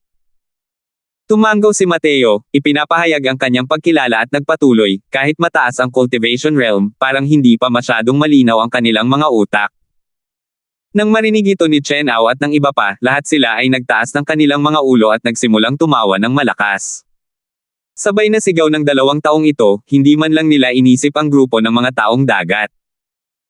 Mabilis na nawala ng malay ang malaki ang ulo at malalaking taingang sirena sa pinag-uusapan ni Mateo at hindi mapigil ang magsabi ng galit, mga sumpaman, para talagang suron ang marangal na lahi ng dagat. Siguradong patay na kayo. Piting 1, piting 3, piting 4, piting 5, lahat kayo'y salakayin. Punatin sila. Paf! Kaya ba ganito katalino ang lahat ng lahi sa dagat? Hindi man lang alam kung paano pangalanan. Hindi napigilan ni Mateo ang matawa nang marinig iyon. Nagkibit balikat siya at sinabi kay Chen Ao, matandang Ao, dapat ay nangangati ka, di ba? Sa mga iilang taong ito, hayaan mo na lang na ikaw ang magluwag ng mga buto at ligament mo. Tuwang-tuwa si Chen Ao at sinabing, hehe, sige. Ginoo, maghintay ka muna at panoorin ang kasiyahan sa tabi. Tumanggo si Mateo at inilayo ang lahat sa isang tabi. Hinahabol pa rin sila ng grupo ng mga taong dagat nang bigla na lamang silang binalot ng isang nakakatakot na aura.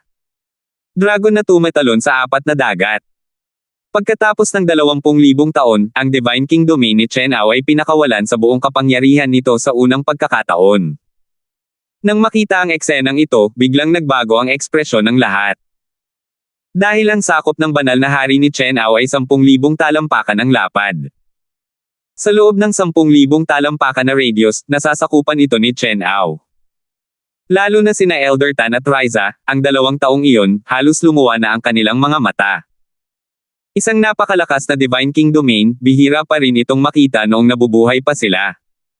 Mukhang mas malakas ng kaunti ang lakas ni Old Ao kumpara kay Cloud Sky. Mukhang naiintindihan niya ang ilang batas ng Divine Dao. Medyo masyadong mababaw lang, pagtatasa ni Mateo kay Chen Ao sa tabi. 11:36. Putok. Putok. Putok. Umapaw ang enerhiya ng asensya sa kalangitan. Ipinamalas ni Chen Ao ang kanyang di magandang kapangyarihan. Kahit malalakas ang iilang taong dagat na iyon, hindi rin nila kayang tiisin ang mga kamaong bakal ni Chen Ao. Hindi nagtagal, 5 magagaling na Void Mystic Powerhouse ang lubusang natalo ni Chen Ao. Nang makita ang lakas ni Chen Ao, sina Riza at Elder Tan ay lubos na natigilan. 10,000 talampakan ang radius ng Divine King Domain. Ang Panginoong ito. Malamang nakayanan niyang kalabanan ang mga banal na Panginoon ng 8 dakilang super banal na lupain. Buntong hininga ni Elder Tan ng may paghanga. Habang nasa daan, tinawag niya si Young Master Crosswell gamit ang Milord. Ang isang makapangyarihang tao ay talagang alipin ni Young Master Crosswell. Tumingin si Riza kay Mateo ng may pag-aalala at pagdududa. Nang muling magkita sila ni Mateo, bigla niyang natuklasan na si Mateo ay parang araw sa kaitaasan, nakasisilaw hanggang sa hindi ito matitigan ng mga tao ng diretsyo. Ang ganitong uri ng pagkakaiba ay nagparamdam kay Riza ng labis na pagmamaliit. Hindi patas. Mga kasuklam-suklam na tao, na nakikipaglaban sa lupa, tayo ay nasa kawalan. Kung mayroon kang kakayahan, sumama ka sa akin sa tubig upang makipaglaban. Tahol ni Shark One. Kumalabog. Hindi pa nawawala ang boses ni Shark One ng isang linya ng nakakatakot na liwanag ng espada ang dumaan sa kanyang tainga. Wow! Tinakot ako ng todo. Nagulat sa takot si Shark One sa espadang ito at sumigaw ng kakaiba. Bahagyang lumungkot ang mukha ni Mateo, at humakbang paarap, tumahimik kayong lahat para sa batang Panginoong ito. Kung hindi, papatayin ko kayong lahat. Nagulat ang mga taong dagat sa espadang ito ni Mateo, na lahat ay tumahimik na parang mga sikada sa taglamig. Maging ang shark na madaldal ay hindi rin nagsalita sa oras na ito. Ang kapangyarihang panghadlang ng espadang iyon ngayon lang ay mas nakakatakot pa kaysa sa Divine King domain ni Chen Ao. Dahil alam nilang lahat na kung talagang gustong pumatay ng tao ni Mateo, malamang ay patay na si Shark One ngayon din. Ngayon, tanong ko, sagutin mo. Kapag nalaman kong nagsisinungaling ka, patayin mo ng walang awa. Sabi ni Mateo nang may matinding galit. Ang mukhang isda ng Shark One ay kasalukuyang kumukurap-kurap sa takot at pangamba. Sa wakas alam na niya na sinipa niya ang isang metal na plato ngayon. Sanay na rin sa pagtataksil ang iilang taong ito sa dagat. Karaniwan, kapag nakakasalubong nila ang mga tao sa rehiyon ng dagat, ang patakaran nila ay sunugan lahat, patayin lahat, pagnakawan lahat, at hindi man lang binibigyan ang mga tao ng daan palabas. Sa paglipas ng panahon, nadama nila na madaling apihin ang mga tao.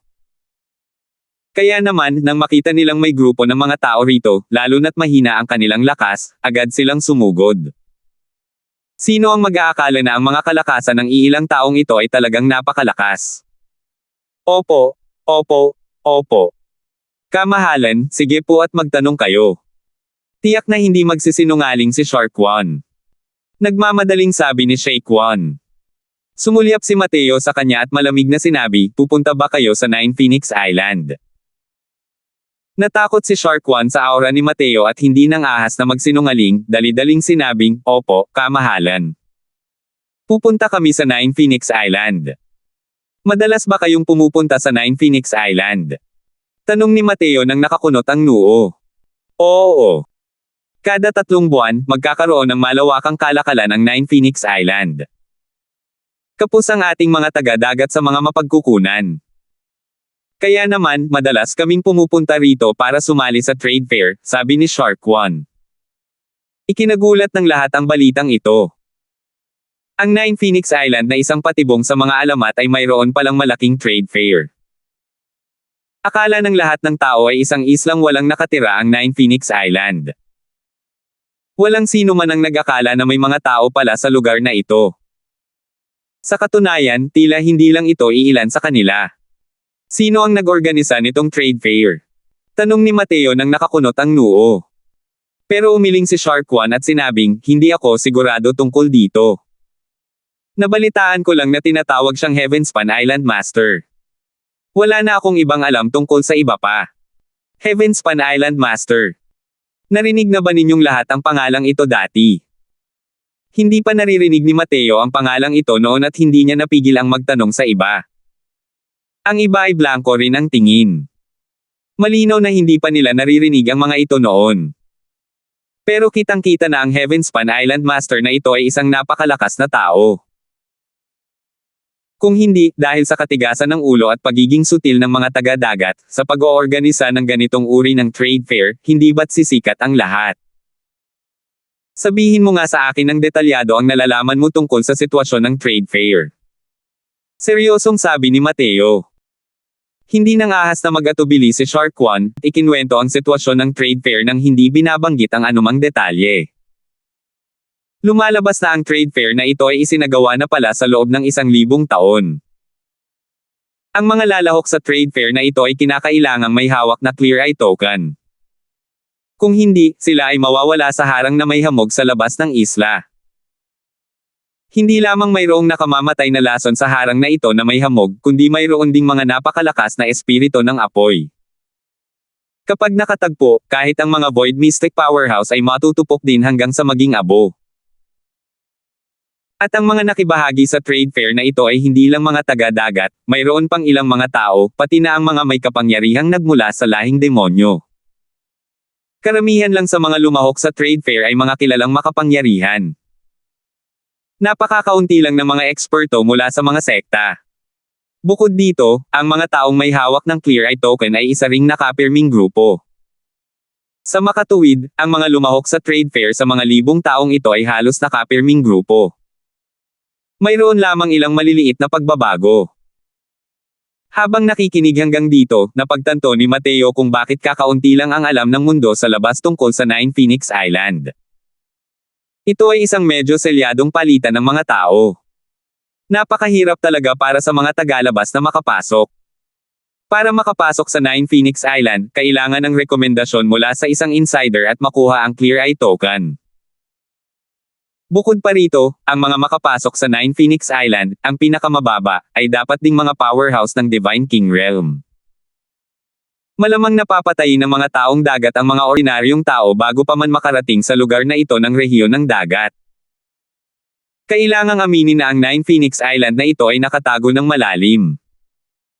At ang Heavenspan Island Master na iyon ay isang misteryoso at mahirap unawaing individual.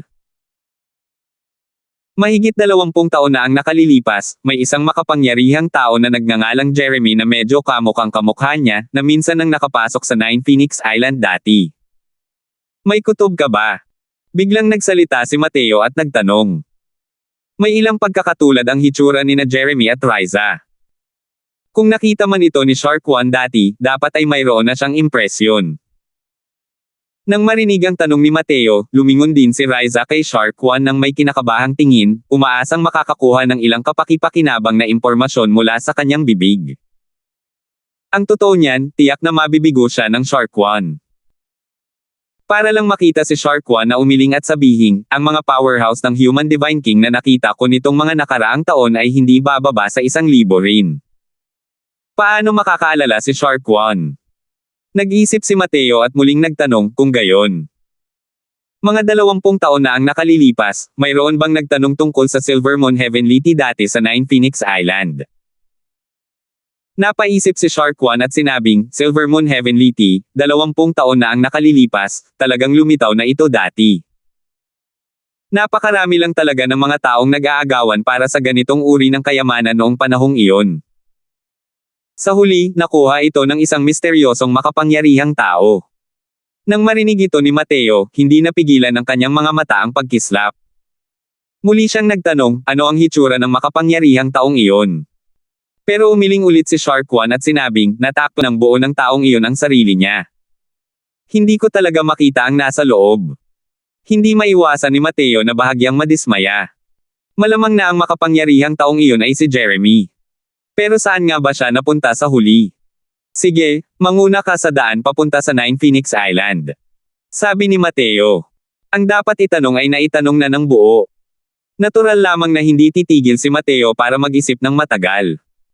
Hindi rin niya inakala na ang 9 Phoenix Island, kung saan kakaunti ang taong tumatapak, ay mayroon palang ibang mundo. Habang nagmamadali ang Shark One, ang grupo ay naglakbay ng walang kapantay na maayos. Pagkalipas ng 5 araw, sa wakas ay nagpaalam na ang grupong ito sa walang hanggang dagat at nakakita ng isang kahabaan ng hamog sa unahan. Kamahalan, nandyan po sa unahan ang 9 Phoenix Island. Mahinang sabi ni Shark One. Tumingin si Mateo. Sa unahan ay isang kahabaan ng mapuputing parang tisa. Hindi makita ng malinaw kung ano ang nasa loob. Paminsan-minsan ay may mga dilaw na apoy na lumalabas, sumasabog na may nakapangangilabot na aura, na nagdudulot ng takot sa puso ng mga tao. Kay kamahalan, kami. 2 na lang ang Clear Eye Token namin. Medyo natatakot na sabi ni Shark One. 11:37. Nakiliti si Mateo nang makita ang nakakatawang ekspresyon ni Shark One. Napakatalino ni Shark One. Nakita niya na walang kaalam-alam si Mateo tungkol sa mga bagay-bagay ng 9 Phoenix Island at alam niyang tiyak na walang Clear Eye Token si Mateo. Pagdating sa 9 Phoenix Island, takot na takot siyang agawin ni Mateo ang kanilang mga token. Isang tao lang ang papayagang makapasok gamit ang isang token. Ang natitira ay kailangang maghintay sa labas ng isla. Kung aagawin ni Mateo ang kanilang 2 token, maituturing na walang saysay ang biyahe ng Shark One. Kailan ko ba sinabing kukunin ko ang mga token mo? Hindi mapigilan ni Mateo ang pagtawa kahit nagalit siya. Dahil dito, natigilan ang lahat. Ginoo, kung hindi natin kukunin ang kanilang mga token, paano tayo makakapasok? Mukhang napakalakas ng mga espiritu ng apoy na iyon. Bukod pa rito, ang harang na ito ng hamog ay tila palihim na sumasaklaw sa mga hanay ng mga hanay. Hindi madaling tawirin. Sabi ni Chen Ao. Opo, Young Master Lawson. Sinabi na ni Shark One na sa loob ng maraming taon, wala pang sino mang nakakapasok ng hindi umaasa sa mga token noon, sabi rin ni Elder Tan. Lumingon-lingon ang magagandang mata ni Riza, ngunit hindi siya nagsalita.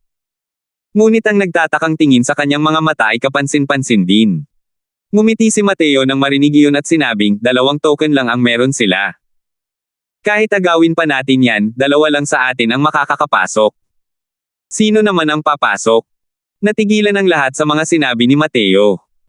Gayunpaman, labis na natuwa si Shark One at sinabing, kamahalan, hindi mo talaga aagawin ang mga token namin.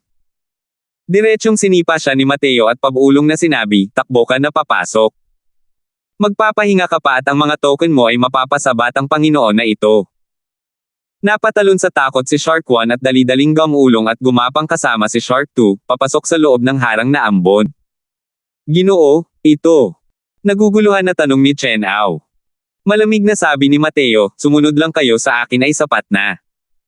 Paano haharangin ng isang simpleng harang na hamog ang batang Panginoon na ito? Pagkatapos magsalita, isang bahid ng liwanag ang bumalot sa mga mata ni Mateo. Ang harang na ambon ay agad na bumukas at lumino.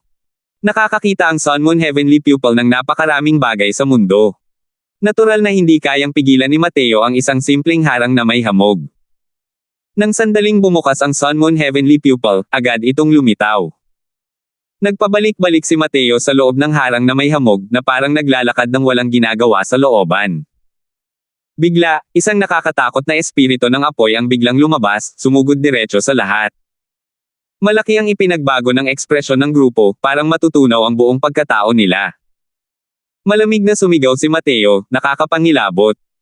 Isang figure ang umikot palayo, diretsyong sumugod patungo sa espiritu ng apoy na iyon. Sa gitna ng gulat na tingin ng lahat, iniunat ni Fiery ang 2 kamay, direktang niyakap ang espiritu ng apoy sa kanyang mga bisig. Pagkatapos, isang eksena ang naganap na lalong ikinagulat ng mga tao. Yumuko si Fiery, kinuha ang espiritu ng apoy, at nagsimulang kumain. Ito. Isa itong sinaunang espiritu. Tanong ni Elder Tan na may pagtataka. Kahit na isa siyang primordial spirit, para mapaglabanan ang isang nakakatakot na fire spirit, isa rin siyang pambihirang nilalang. Nakangiting sabi ni Mateo, si Fiery ay nagkatawang tao mula sa isang cleansing sandal flame lotus at kayang lumunin ang napakaraming apoy sa mundo. Ang mga espiritu ng apoy ito ay isang mahusay na tonic para kay Fiery. Si cleansing sandal flame lotus. Hindi napigilan ni Elder Tan ang mapalunok, ang kanyang mga mata ay puno ng gulat. Isang sinaunang espiritu na binago ng isang cleansing sandal flame lotus, mahirap itong matagpuan kahit minsan sa loob ng 100,000 taon. Tumingin siya kay Mateo, walang katapusang gulat sa puso. 20 taon na siyang nawawala, ano ba itong pinagdaanan ni Matthew? Nakakatakot talaga ang halimaw na ito. Habang naglalakbay, nakalunok si Fiery ng maraming espiritu ng apoy. Ngunit ang kanyang aura ay lalong lumakas, na nagpatakot sa lahat. Dinugmok pa nga ang lalaking ito at nahihiyang sinabing, busog na busog. Naghiwalay ang lahat. Pagkatapos ng kalahating araw, bigla itong naging maliwanag at maliwanag sa paningin ng lahat. Sa wakas ay nakarating sila sa isang bahagi ng lupain. Ang lugar sa unahan ay parang isang bayan, mga sapa ng mga taong abalang-abala na parot-par ito, at walang katapusang agos. Para makapagtayo ng trade fair sa bahaging ito ng dagat, hindi matatawaran ang lakas ng amo ng lugar na ito. Sabi ni Chen Ao. Kamahalan, talagang pumasok ka. Ito. Paano ito nangyari? Biglang may narinig na kakaibang sigaw. Ang boses ay puno ng pagkabigla. Sino kaya ito kung hindi si Shark One? Dahil hindi mo kailangan ng Clear Eye Token at hindi kayang makapasok sa 9 Phoenix Island, ngayon lang ito nangyari sa loob ng mahigit 1,000 taon. Napuno rin ng pangamba ang boses ni Shark 2. Gumagawa ng malaking kaguluhan sa wala. Ang dami mong hindi pa nakikita. Paano ang aking Panginoon ay magiging isang maliit na isda na kayang sukatin? Kung gayon, nakakita ka na ba ng isang 6th level daw profound na kayang pumatay sa iyo? Sabi ni Tucker ng may pagmamalaki. Natigilan si Shark One at talagang pinag-isipan ito ng mabuti. Maya-maya lang ay bigla niyang napagtanto. Sabi niya, may katuturan ang sinabi mo. Tunay ngang hindi ordinaryong tao ang kanyang kamahalan. Humanga si Shark One. Gayon din, iginagalang ng mga lahi sa dagat ang malalakas. Lubos nang nakumbinsi ng lakas ni Mateo si Shark One. Bukod pa rito, matapos silang talunin ni Mateo, hindi niya sila pinahirapan at hindi niya rin inagaw ang Clear Eye tokens. Ang Shark One, na may simpleng pag-iisip, ay tunay na nagpapasalamat kay Mateo. Ngunit ang kaguluhan sa panig na ito ay ikinagulat pa rin ng ilang tao sa bayan. Napapaligiran ang bawat isa sa kanila, na parang nakatuklas ng mga kayamanang walang kasing halaga, sinusuri sina Mateo at ang iba pa. Hindi naman siguro, di ba? Wala silang Clear Eye tokens at kaya pa nilang pasukin ng walang pakundangan ang 9 Phoenix Island. Talagang hindi ka panipaniwala. Oo. Mahigit 1,000 taon nang nag-ooperate ang 9 Phoenix Island. Ngayon lang ako nakarinig ng kahit sinong may kakayahang direktang pumasok sa loob. Malamang may mahalagang kayamanan ang iilang taong ito, di ba? Kung hindi, sapat na ang mga espiritu ng apoy sa isla para lipulin sila. Sa sandaling binigkas ang dalawang salitang mahalagang kayamanan, maraming mga tao ang nakakita ng isang matang may kasakiman. Para makapasok sa 9 Phoenix Island, karamihan ay hindi mahina. Sa kanila, hindi nagkulang ang ilang lubos na kumpiyansang mga Void Mystic Powerhouse. Isang mahalagang kayamanan na kayang iwasan ang harang na hamog at mga espiritu ng apoy, paano sila hindi magagalaw. Kumurap ang pares ng mga mata ni Shark One na parang isda, at palihim siyang natawa sa sarili. Hindi alam ng mga lalaking ito kung gaano kaitikot ang Panginoong ito sa harap nila. Tama nga, malamig na sabi ni Mateo, matandang aw. Opo, Panginoon ko. Tinanggap ni Chen Ao ang utos at ibinuka ang kanyang bibig para magbigay ng isang baliw na sigaw. Agad na kumalat ang marahas na enerhiya ng asensya sa buong isla. Biglang nagbago ang ekspresyon ng lahat ay naging mapang-asar at balisa. Sigaw ng dragon. Miyembro sila ng lahi ng dragon. Ang dragon na ito ay may napakalakas na kalakasan. Mas mabuting huwag na tayong makialam sa mga bagay na hindi natin dapat pakialaman. Natural lang na may mga amo ng isla na hahawakan nila. Mas mabuting umalis na tayo. Sa iilang taong ito na nakasaksi sa lakas ni Chen Ao, paano pa sila magkakaroon ng sakam na mga mata? Lahat sila ay umatras at nagsimulang makipagkalakalan ng mag-isa. Hey! Ang daming taong nagpapalaki ng sarili nilang kakayahan. Para talagang maglakas loob na gumawa ng masamang balak laban sa kanyang kamahalan. Sabi ni Shark One. Sinusubukan niyang magpanggap at makakuha ng pabor para lang makuha ang kanyang sarili. Sinulyapan siya ni Mateo at natuklasan na ang lalaking ito ay tila hindi rin kasing dalisay ng inaakala. Tila medyo simple lang ang pag-iisip niya. Shark One, ito ang unang beses naming pupunta rito sa 9 Phoenix Island. Isama mo kami sa paglilibot, sabi ni Mateo. Nagmamadaling sinabi ni Shark One, sige, Doki. Isang karangalan para kay Shark One na maisama ang kamahalan sa paglilibot sa 9 Phoenix Island. Pero, mas mabuting maghintay muna tayo ng kaunti. Natigilan si Mateo at nagtanong, bakit? Pumasok ang kamahalan sa 9 Phoenix Island nang hindi ginagamit ang Clear Eye token. Tiyak na hindi uupo lang ng tahimik ang ilang mga amo ng isla at mananatiling walang pakialam. Kung hindi ako nagkamali ng hula, papunta na sila. Sabi ni Shark One. Tunay nga, hindi pa nawawala ang boses ni Shark One nang dahan-daang lumapit ang tatlong figure. Lumapit ang lalaking nasa katanghaliang gulang na naglalakad sa gitna, nagbigay ng saludo kay Chen Ao at sinabing, kapatid na lahi ng dragon na ito, ano ang dahilan kung bakit ka pumunta sa aking 9 Phoenix Alliance? 11:38. Ang ungol ni Chen Ao kanina ay may kahangahangang kapangyarihan. Natural din itong napansin ng iilang taong ito.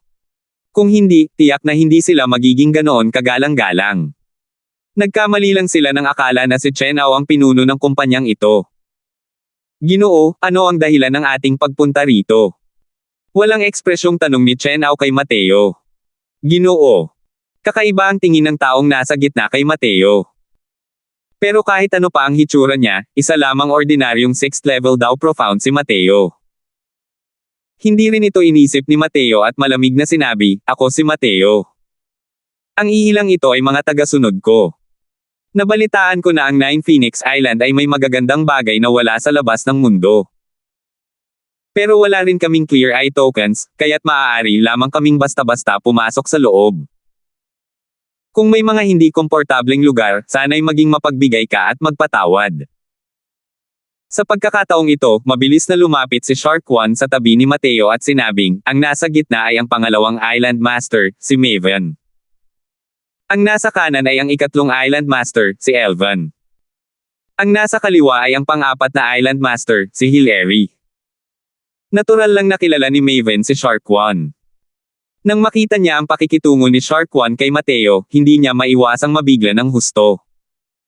Regular na customer ng trade fair si Shark One.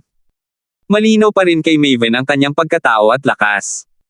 Pero itong mayabang na Shark One ay talagang magalang kay Mateo. Agad na hindi na rin ang ahas si Maven na hamakin si Mateo at sinabing nakakuyom ang mga kamao, haha, ganoon pala. Ang 9 Phoenix Island natin ang pinakamaasikaso. Dahil gusto ni nakababatang Kuya Croswell na tumingin, maglibot ka na lang sa isla. Shark One, regular kang customer ng 9 Phoenix Island. Kailangan kitang pahirapan para maisama si nakababatang Kuya Croswell para mas marami kang makita. Pero, alam mo rin ang mga patakaran sa isla. Ang mga lugar na hindi mo dapat puntahan, dapat mong siguraduhing hindi mo pupuntahan. Habang kinakausap ang likuran, ang tingin ni Maven kay Shark One na may bahid ng babala. Siyempre, ang mga salitang ito ay sinabi para marinig ni Mateo. Kahit hindi nasaktan ni Maven si Mateo at ang grupo nito, tila hindi rin naman sila kinatatakutan ni Maven. Umalis na ang tatlong amo ng isla. Malungkot na sinabi ni Chen Ao, napakamayabang ng tatlong yan. Ginoo, ano ang dahilan kung bakit ang dami nilang sinasabing kalokohan sa kanila? Direkta lang silang hulihin at tanungin. Inikat ni Mateo ang tingin sa kanya at sinabing, huwag mong maliitin ang iilang taong iyon. Maaaring hindi mababa ang lakas ni Maven sa iyo.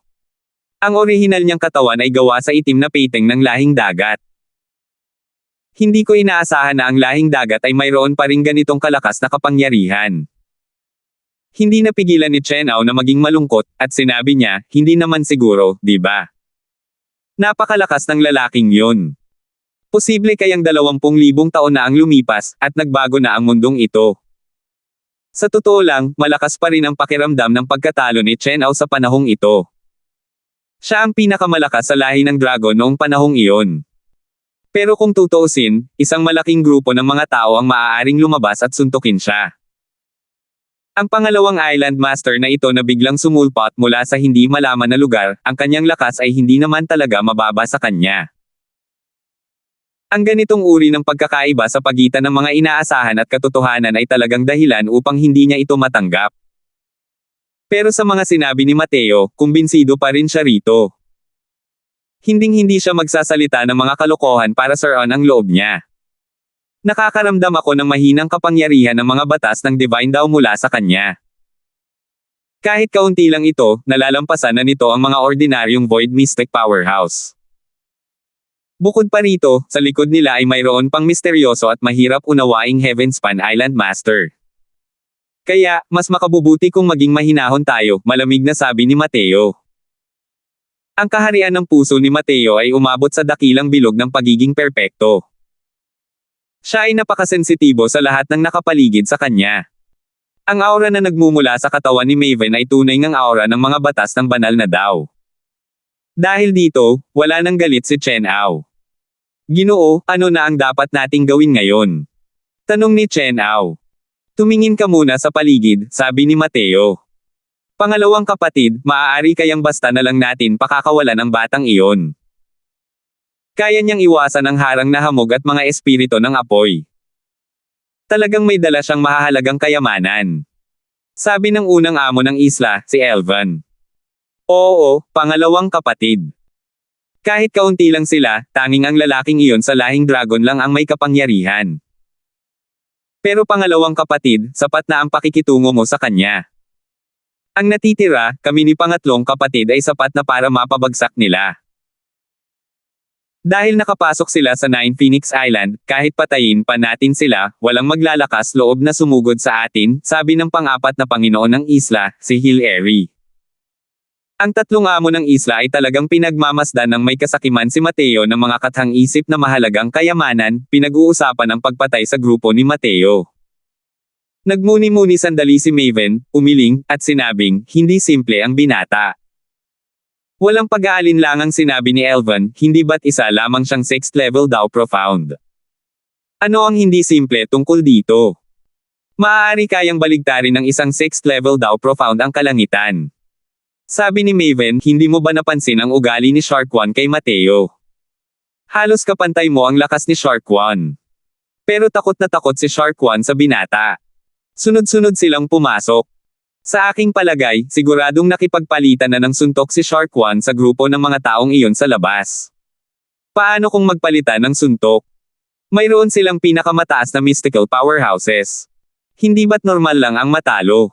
Mapanghamak na sabi ni Hilary. Hey, kung ganoon nga, ano pa ang dapat kong ikatakot? Si Shark One ay napakasimple lang ng pag-iisip pero hindi naman siya tanga. Ang pakikitungo niya kay Mateo ay galing sa kaibuturan ng kanyang puso. Kung nasakop siya ng dragon na iyon, tiyak na hindi siya magiging ganoon kay Mateo. Kaya naman, malamang na siya ang matatalo na kalaban ng binata. Pagsusuri ni Maven. Sus Mariosep. Sabay na huminga ng malalim sina Elvan Duan at Hilary, ang kanilang mga mata ay puno ng gulat. Isang 6th level daw profound ang tatalo sa isang void mystic powerhouse. Hindi ito posible, di ba? Hindi makapaniwalang sabi ni Elvan. Kahit hindi rin ako naniniwala, ang ugali ni Shark One ay talagang hindi maitago sa aking mga mata. Ang binata na ito ay talagang hindi simple. Sabi ni Maven. Labis na nagulat sina Elvan at Hilary. Ngunit alam nilang pareho na hindi lamang napakalakas ng lakas sa pakikipaglaban ni Maven, matalas din ang isip nito. Talagang hindi siya magkakamali sa paningin. Ang kinalabasan lang nito ang dahilan kung bakit hindi nila pareho matanggap. Pangalawang kapatid, maaari kayang. Itinatapon na lang natin ang bagay na ito ng ganoon na lang. Nag-aatubiling sabi ni Elvan. Nakangiting sabi ni Maven, ang mga gamot na kailangan ni Big Brother, sa pagkakataong ito, sa wakas ay mabubuo na ito. Hanggat kaya niyang magtagumpay, kahit na mas malakas pa ang punk na ito, wala rin itong silbi. Kaya, hanggat hindi nanggugulo ang punk na ito, hintayin mo muna siya. Sa tingin ko, tiyak na may iba pa silang layunin sa pagpunta sa isla. Hindi rin sila aalis agad-agad. Pagkatapos lamang marinig ang mga salitang ito ay saka lamang tuluyang namula ang dalawang tao. Hey, ikaw pa rin ang pangalawang kapatid, ikaw, ang nagkalkula ng bawat posibleng posibilidad. Ang Yuki na iyon, ang mahanap ang Purple Lingzi, ang grado ng Spirit Medicine, ay talagang biyaya ng langit. Sabi ni Elvan sabay tawa ng malakas. Kahit si Mateo iyon, namangha rin siya sa nakasisilaw na hanay ng mga kayamanan sa isla. Ang Nine Phoenix Alliance na ito ay isa lamang paraiso para sa mga martial artist. Maraming mga gamot na espiritu rito at maraming kayamanan, na lahat ay hindi makikita sa labas ng mundo. Hindi niya inakala na nasa lugar na ito ang lahat ng bagay sa ilalim ng araw. Marami pang kayamanan na kahit si Mateo ay hindi pa nakikita noon. Pero ang kailangan ay kailangan mong magkaroon ng mga bagay na makakapagbigay kasiyahan sa kabilang panig. Dito lang pwedeng ipagpalit ang isang kalakal sa iba. Hindi sila tumatanggap ng mga essence crystal. Kahit na mas mayaman ka pa, hindi mo rin mabibili ang mga bagay na gusto mo. Sok. Ang ganda talaga ng trade fair na ito. Isa pa, hindi ko kilala kung sino itong Heavenspan Island Master, para makapagtayo ng ganito kagandang trade fair. Sabi ni Mateo nang may pabago-bagong emosyon. Sabi ni Shark One sa tabi, oo nga, Lord Mateo. Kung hindi dahil sa mga paninda rito na puno ng magagandang exhibit, paano ito makakaakit ng napakaraming mayayamang tao? Sa ngayon, sa mga taong ito, marami ang nakalusot sa kanilang mga hadlang dahil sa trade fair isa na ito. 1139. Sa labas ng mundo, ang paghahanap ng mga ganitong uri ng mga gamot at kayamanan sa espiritu ay talagang hindi madali. Pero dito, lahat ay may hawak na magagandang bagay, bawat isa ay kumukuha ng kung ano ang kailangan nila, pinapalitan ang hindi nila gusto ng kung ano ang kailangan nila. Kahanga-hanga ito. Shark One, may dala ka bang magagandang gamit dito sa pagkakataong ito? May pagmamalaking tingin si Shark One habang sinasabing, syempre naman. Ang Pearl Have Tears ng ating angkan ng mga sirena ang pinakakatanggap-tanggap na palitan ng mga produkto sa trade fair. Nagliwanag ang mga mata ni Mateo nang marinig iyon at sinabing, malawak na dagat, maliwanag na buwan, Pearl Have Tears. Ang isang patak ng Pearl Have Tears ay maaaring tumugma sa 100 taon ng mapait na paglilinang. Anong edad na ang Pearl Have Tears mo? Ang Pearl Have Tears na ito ay isa sa 9 na pangunahing gamot. Matagal nang hinahanap ni Mateo ang kinaroroonan ni Pearl Have Tear. Hindi niya inakalang nasa kamay pala ito ng angkan ng mga merman. Nang makita ang mainit na titig ni Mateo, sinabi ni Shark One, ang pinakamaganda na dala ko ay 500,000 taong gulang lamang. Isa lang ang patak nito. Nang marinig ito, hindi napiglan ni Mateo na magpakita ng dismayadong ekspresyon at sinabing, 1 million-year-old Pearl Have Tears, dapat ay meron kayo niyan, di ba? Ano kaya ang gustong ipagpalit ng inyong angkan ng mga merkon? Ang isang 500,000 taong gulang na tao sa edad na iyon ay nagkakahalaga na ng ilang lungsod at napakabihirang makita. Pero ang 1 milyong taong gulang na Pearl Have Tears, isa itong pambihirang kayamanan. Kahit na inilagay sa angkan ng mga merman, malamang na isa rin itong napakahalagang pag-iral. Malamang na hindi ito kayang igalaw ng mga ordinaryong bagay. Gaya ng inaasahan, nagbago ang ekspresyon ng mukha ni Shark One, at sinabi niya, hindi ito ang dapat pagdesisyonan ni Shark One. 1 milyong taong gulang na Pearl Have Tears, isang bagay na tanging ang patriarka lamang ang may kwalipikasyong gamitin. Nakangiting sabi ni Mateo, lahat ay may presyo. Bagamat mahalaga ang Pearl Have Tears, tiyak na may kulang sa angkan ng mga merman. Kung hindi, hindi ka rin pupunta sa trade fair na ito. Nagpakita si Shark One Nanogram nag-iisip na tingin at ibinoka ang kanyang bibig para sabihin, sa totoo lang, narito ako ngayon sa utos ni Patriarch, para makipagpalitan ng ilang uri ng 500,000 taong gulang na mga gamot na espiritu. Ang totoo lang. Kahit na ipagpalit ito, napakahirap para sa mga alchemist ng ating mga taga-dagat na pinuhin ang isang kumpletong medicinal pill. Napangiti si Mateo nang marinig iyon.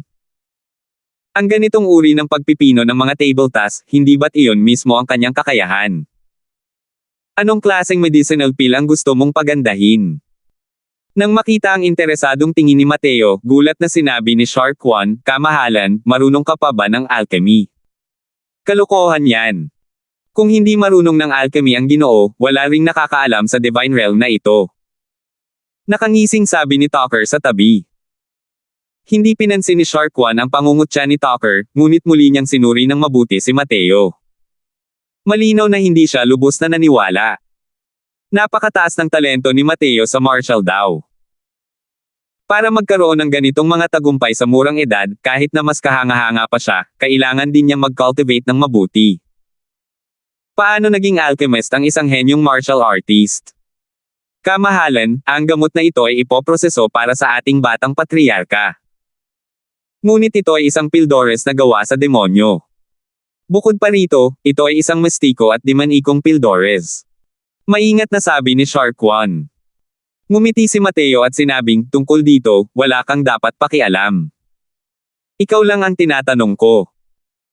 Kung mayroon akong mga gamot para sa espiritu at tutulungan ko kayong lahat na pinuhin ang medicinal pill, mapapantayan ba nito ang isang patak ng 1 milyong taong gulang na Pearl Have Tears o hindi? Ito. Kung talagang mapapaganda ito ng kamahalan, naniniwala akong dapat sumang-ayon ang patriarka. Pinag-isipan ito ni Shark One ng ilang sandali at sinabing. Tumanggaw si Mateo at sinabing, sige. Magpadala ka ng isang tao pabalik sa angkan ngayon din at humingi ng mga tagubilin mula sa inyong patriarka. Tungkol sa medicinal pill, iwan mo na sa akin. Natigilan si Shark One at sinabing, pero hindi mo pa naitatanong kung anong klaseng medicinal pill yan. Walang pakialam na sinabi ni Mateo, kahit anong medicinal pill ay pare-pareho lang para sa akin. Natisod at muntik ng matamba sa lupa si Shark One. Dati nakitang mayabang, ngunit ngayon lang nakakita ng ganito cart. Ganitong klaseng usapan, may nangahas pa talagang magyabang. Kung hindi lang dahil sa espada ni Mateo na dating nakamamanghang Shark One, siguradong kakagete na niya ito ngayon. Ngunit ang bagay na ito ay may kinalaman sa kaligtasan ng batang patriarka. Hindi nangahas si Shark One na maging pabaya at nagpadala pa rin ng isang tao pabalik upang humingi ng mga tagubilin mula sa patriarka. Minsan ay isinalaysay ni Shark One ang mga gamot na kailangan para sa mga espiritu.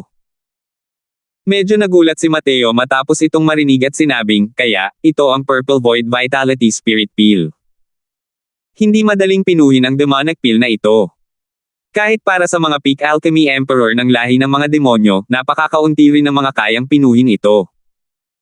Mukhang nabasag ng isang tao ang inner core ng batang patriarch mo, gumuho at naglaho ang kanyang demon essence. Isang pangungusap lang, ang nagpalaki sa mga mata ng isda ni Shark One. Alam ba talaga ng kamahalan ang tungkol sa Purple Void Vitality Spirit Pill? Hindi responsibilidad ni Shark One na hindi mabigla. Ang Purple Void Vitality Spirit Pill na ito ay isang sinaunang formula ng pill. Sa buong lahi ng dagat, kakaunti lamang ang mga tribo na mayroong formula ng pill. At ang angkan ng mga merman ay isa sa kanila. Gayunpaman, ang pagkakaroon ng formula ng tableta ay isang bagay.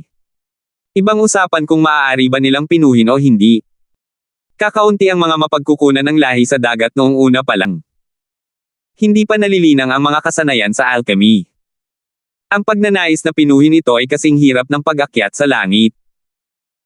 Ang pagpunta rito ng Shark One para makipagpalitan ng mga gamot na may kinalaman sa espiritu ay isa ring pagkikimkim ng mentalidad na gumawa ng huling pagtatangka upang malunasan ang isang walang pag-asang sitwasyon, at bumalik upang hanapin ang mga alchemist ng lahing dagat upang subukan ito. Hindi niya inakalang tama pala ang sinabi ni Mateo. Gayunpaman, ang sumunod na sinabi ni Mateo ay direktang nagparamdam sa kanya ng matinding pagkadismaya. Iba ang pag-alam, pero nakita lang ito ng batang Panginoon na ito sa mga libro at talaan noon. Gayunpaman, walang tiyak na formula ng tableta. Hindi rin ito kailanman pinino ng batang Panginoon na ito noon, nagkibit-balikat si Mateo at sinabing. Sa sinaunang talaang iyon, tanging ang pagpapakilala lamang ng Pildores ng demonyong ito ang naroon. Ngunit tungkol sa mga detalye kung paano ito pinuhin, hindi ito detalyadong inilarawan. Kung ito ay sa kanyang nakaraang buhay, hindi talaga maglalakas loob si Mateo na garantyahan ito, sinasabing tiyak na kaya niya itong pinuhin. Pero ngayon, ang pag-unawa ni Mateo sa Medicine God Soul Canon ay lalong lumalalim sa bawat araw na lumilipes. Ang lakas ng kanyang alchemy daw ay hindi na maaaring mabanggit kasabay ng kanyang nakaraang buhay. Kasama ang napakatibay na pamantayan ng teorya ng medisina ni Mateo, lubos ang tiwala ni Mateo na mapapaganda niya ito. Nang makita ang mapait na mukha ng Shark One, ngumiti si Mateo at sinabing, "Manalig ka, ang batang Panginoong ito na kumikilos ay talagang mas malakas kaysa sa mga alchemist ng inyong lahi sa dagat. Sa tingin ko ang mga medicinal pills ay magiging lubhang kailangan sa trade fair na ito. Maya-maya, sumunod ka lang sa akin ay sapat na." Pagkatapos lamang dumaan si Mateo sa kanya ay saka lamang napansin ng Shark One na ang iba ay nakatingin sa kanya na parang nakatingin sa isang tanga. Naglakad si Tucker palapit sa kanya, tinapik ang ulo ng isda nito, at bumantong hininga, "Tanga, hindi basta-basta maaaring tumawag sa Ginoo para magpino ng mga tableta." Nilagpasan din siya ni Chen Ao at pinagalitan, "Simpleton, para pagdudahan ang lakas ng Ginoo." Sumulyap si Elder Tan sa kanya at nakikiramay na sinabi, "Kapatid, masyadong malabo ang paningin mo. Mas magaling si Riza kaysa sa iba." Malapad ang ngiti niyang sabi, "Relax lang, walang gamot na hindi kayang pagandahin ni ang Master Crosswell sa mundong ito." Gulat na gulat ang itsura ni Shark One. Pero napagtanto rin niya na tila napakataas pala ng pamantayan ng alchemy ni Lord Mateo. Mataas hanggang sa hindi niya maisip. Umikot ng isang ikot, huminto si Mateo sa isang kwadra. Isang maliit na bahagi ng mga ugat ng puno ang pumukaw sa kanyang atensyon. Sa kwadra, may 2 taong kasalukuyang walang humpay na nag-aaway. "Matandang Grant, mali ka. Napagkasunduan natin noong nakaraan, Astral Heavenly Soul Pill kapalit ng Coiling Dragon Spirit Root. Ngayon, hindi ka na makikipagpalit. Ano ang ibig sabihin nito?" Sigaw ng isang martial artist sa pinakamataas na boses. Walang ekspresyong sinabi ng may-ari ng stall na si Old Grant, "Ang kahalagahan ng Coiling Dragon Spirit Root, naniniwala akong alam mo rin iyon. Sinabi ko na sa iyo noong nakaraan, ang pinakamababa ay ang middle grade Astral Heavenly Soul Pill. Pero ang dala mo ay low grade. Paano mo gustong ipagpalit ko ito sa iyo?" Old Grant, ang Astral Heavenly Soul Pill ay isang mystic grade medicinal pill. Paano naging ganoon kadaling pinuhin?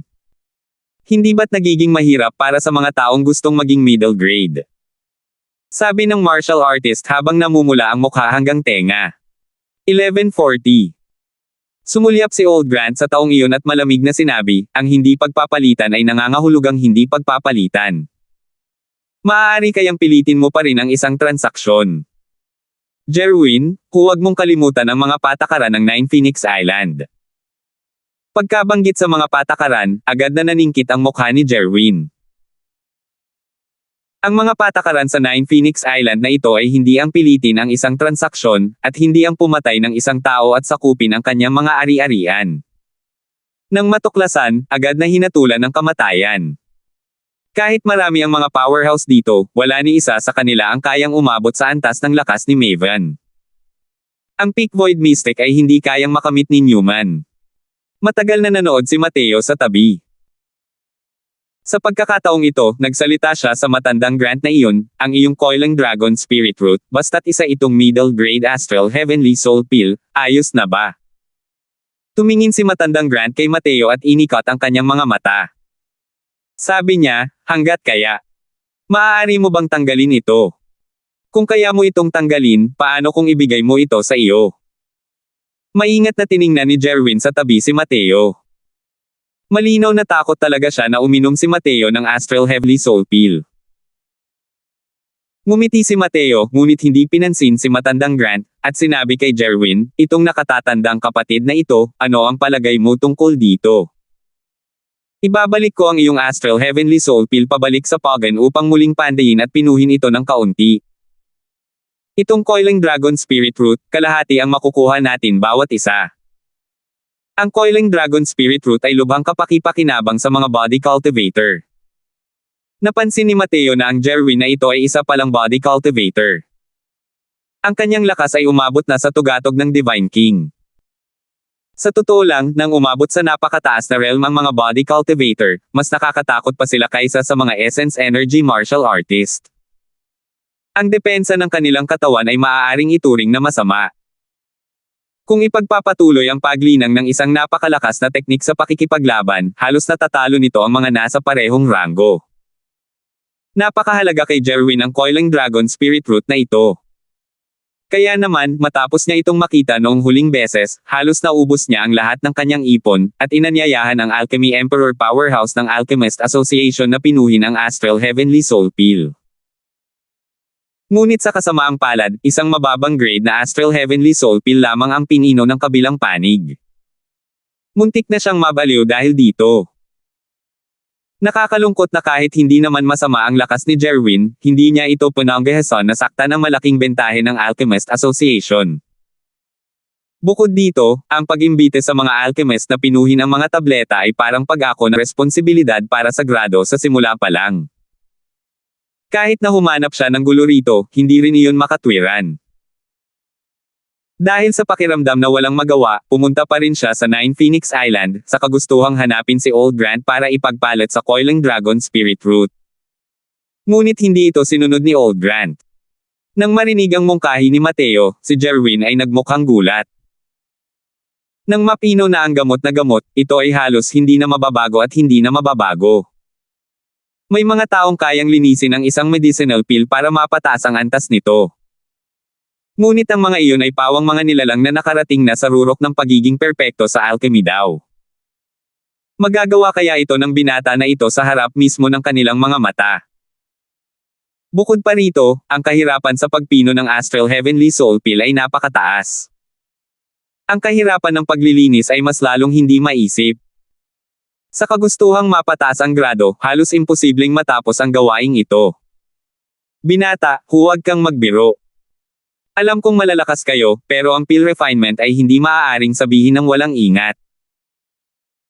Dahil sa paglilinis ng Astral Heavenly Soul Pill, kahit si Lord Marking ng Alchemist Association ay malamang hindi ito magagawa. Mas mabuting kalimutan mo na lang yan. Umiling si Jerwin at walang magawa. Kahit na ito ay isang mababang uri ng Astral Heavenly Soul Pill, ang pag-inom nito para ibenta ay maaari pa ring ibenta ng malaki. Kung hahayaan niyang sirain ito ni Mateo, wala itong makukuhang anumang benepisyo. Malamig na nagmasid si matandang Grant mula sa gilid at hindi nagsalita. Ngunit ang mga matang tinitignan niya si Mateo ay puno ng pangungutya. Hindi ba't kalokohan lang ang pagpurge ng isang peak tier sham na medicinal pill? Sa oras na ito, maraming tao ang naakit ng kaguluhan dito, at lahat ay nanunuya ng kanilang paghamak kay Mateo. Bagamat nagpakita si Chenao ng napakalakas na lakas, ang pagpipino ng pill ay hindi isang bagay na magagawa sa isang iglap lamang. Ang hirap ng paglilinis ng mga medicinal pills ay ilang beses na mas mahirap kaysa sa pagpino ng mga medicinal pills. Talagang naglakas loob ang batang ito na sabihin ito. Ito'y uri ng irresponsibleng mga pahayag, talagang nang-ahas siyang magyabang. Ang batang ito ay malamang na isang batang Panginoon ng isang mapagkulong super faction, natuto ng ilang araw ng alchemy at talagang iniisip ang kanyang sarili na kakaiba. Kung pupuri ng isang peak tier sham na medicinal pill, kahit si Chairman Flint ay hindi rin maglalakas loob na magyabang, di ba? Tingnan mo ang ekspresyon niya. Iisipin pa nga ng isa na ang pagpapapuri ng mga medicinal pills ay parang paggiling ng mga gulay. Ang mga gamot na pampagaling ay isang napakasensitibong usapin sa trade fair na ito. Sa mga taong nakapalibot at nanonood, maraming iba't ibang antas ng mga alchemist ang naroroon. Alam nilang lahat na ang pag-purify ng peak tier sham na medicinal pills ay mas mahirap pa kaysa sa pagpino ng ilang mystic grade medicinal pills. Hindi madaling ipagmalaki ang ganitong bagay. Masyado pang bata si Mateo. Paano kaya magagawa iyon ng ganoong edad? Hindi ito pinansin ni Mateo dahil sa pangungutya ng mga taong ito, ngunit sinabi niya kay Jerwin, paano kung ganito? Wala nang silbi itong gamot mo, kaya bakit hindi mo ibenta sa akin? Paano yan? Pero pagkatapos mong ibenta sa akin, itong Coiling Dragon Spirit Root, wala ka nang magiging bahagi. Nagbago ang ekspresyon ni Jerwin, at hindi sinasadyang lumitaw ang isang ekspresyon ng pakikibaka sa kanyang mukha. Hindi niya talaga alam kung saan nanggagaling ang kumpiyansa ni Mateo. Pero kalmado ang ekspresyon sa mukha ni Mateo, parang planado na niya ang lahat. Isang low-grade spirit medicine, kahit na tier sham na spirit medicine pa ito, ang presyo ay tiyak na malayo na sa puhunan na ibinuhos niya. Sa wakas, nagngingit-ngit si Jerwin, tila nakapagdesisyon na. Iniabot ang gamot kay Mateo at sinabi, gumagawa ng lahat ang matandang ito ngayon. Pinuhin mo ito. Kung masira ito, isipin mo na lang na ang matandang ito ay nagtatrabaho ng walang kabuluhan sa loob ng ilang dekada. Ang desisyon niya ay nagdulot ng malaking pagkagulat sa lahat. Kasunod noon, ay ang malabahan na panunuya. Matandang Joe, medyo malaki ang sugal mong ito. Kahit na mababang uri ito ng Astral Heavenly Soul Pill, katumbas pa rin ito ng 50 milyong high-grade Heaven Essence Crystals. Kapag nasira ito, wala nang kahit isang sentimo pa. Oo. Hindi pa nga lubusang lumaki ang buhok ng batang ito. Tanong lang kung marunong ba siya ng alchemy o hindi. Ang lakas ng loob mo talagang sumugal. Hahaha, matandang Joe, kung ayaw mo nitong gamot na gamot, bakit hindi mo na lang iregalo sa akin? Tinitigan ng masama ni Jerwin ang lahat at sinabi sa lahat, ang gamot na ito ng matandang lalaki, masaya ang matandang ito tungkol dito. Ano ang pakialam ninyong lahat? Pero natawa si Mateo nang marinig iyon. Pagkatanggap ng medicinal pill mula sa mga kamay ni Jerwin, sinabi niya, isang matalinong desisyon. Relax ka lang, hindi kita bibiguin. Boom! Isang napakalakas at kumukulog na kalabog. Isang 30,000 kataong kalderong panggamot ang lumitaw sa harap ng lahat. Kalderong soberano ng dragon. Kasunod ng pagtaas ng antas ng dugo ng dragon ni Mateo, ang kapangyarihan ng Dragon Sovereign Cauldron ay lalong lumakas. Ang Dragon Sovereign Cauldron na ito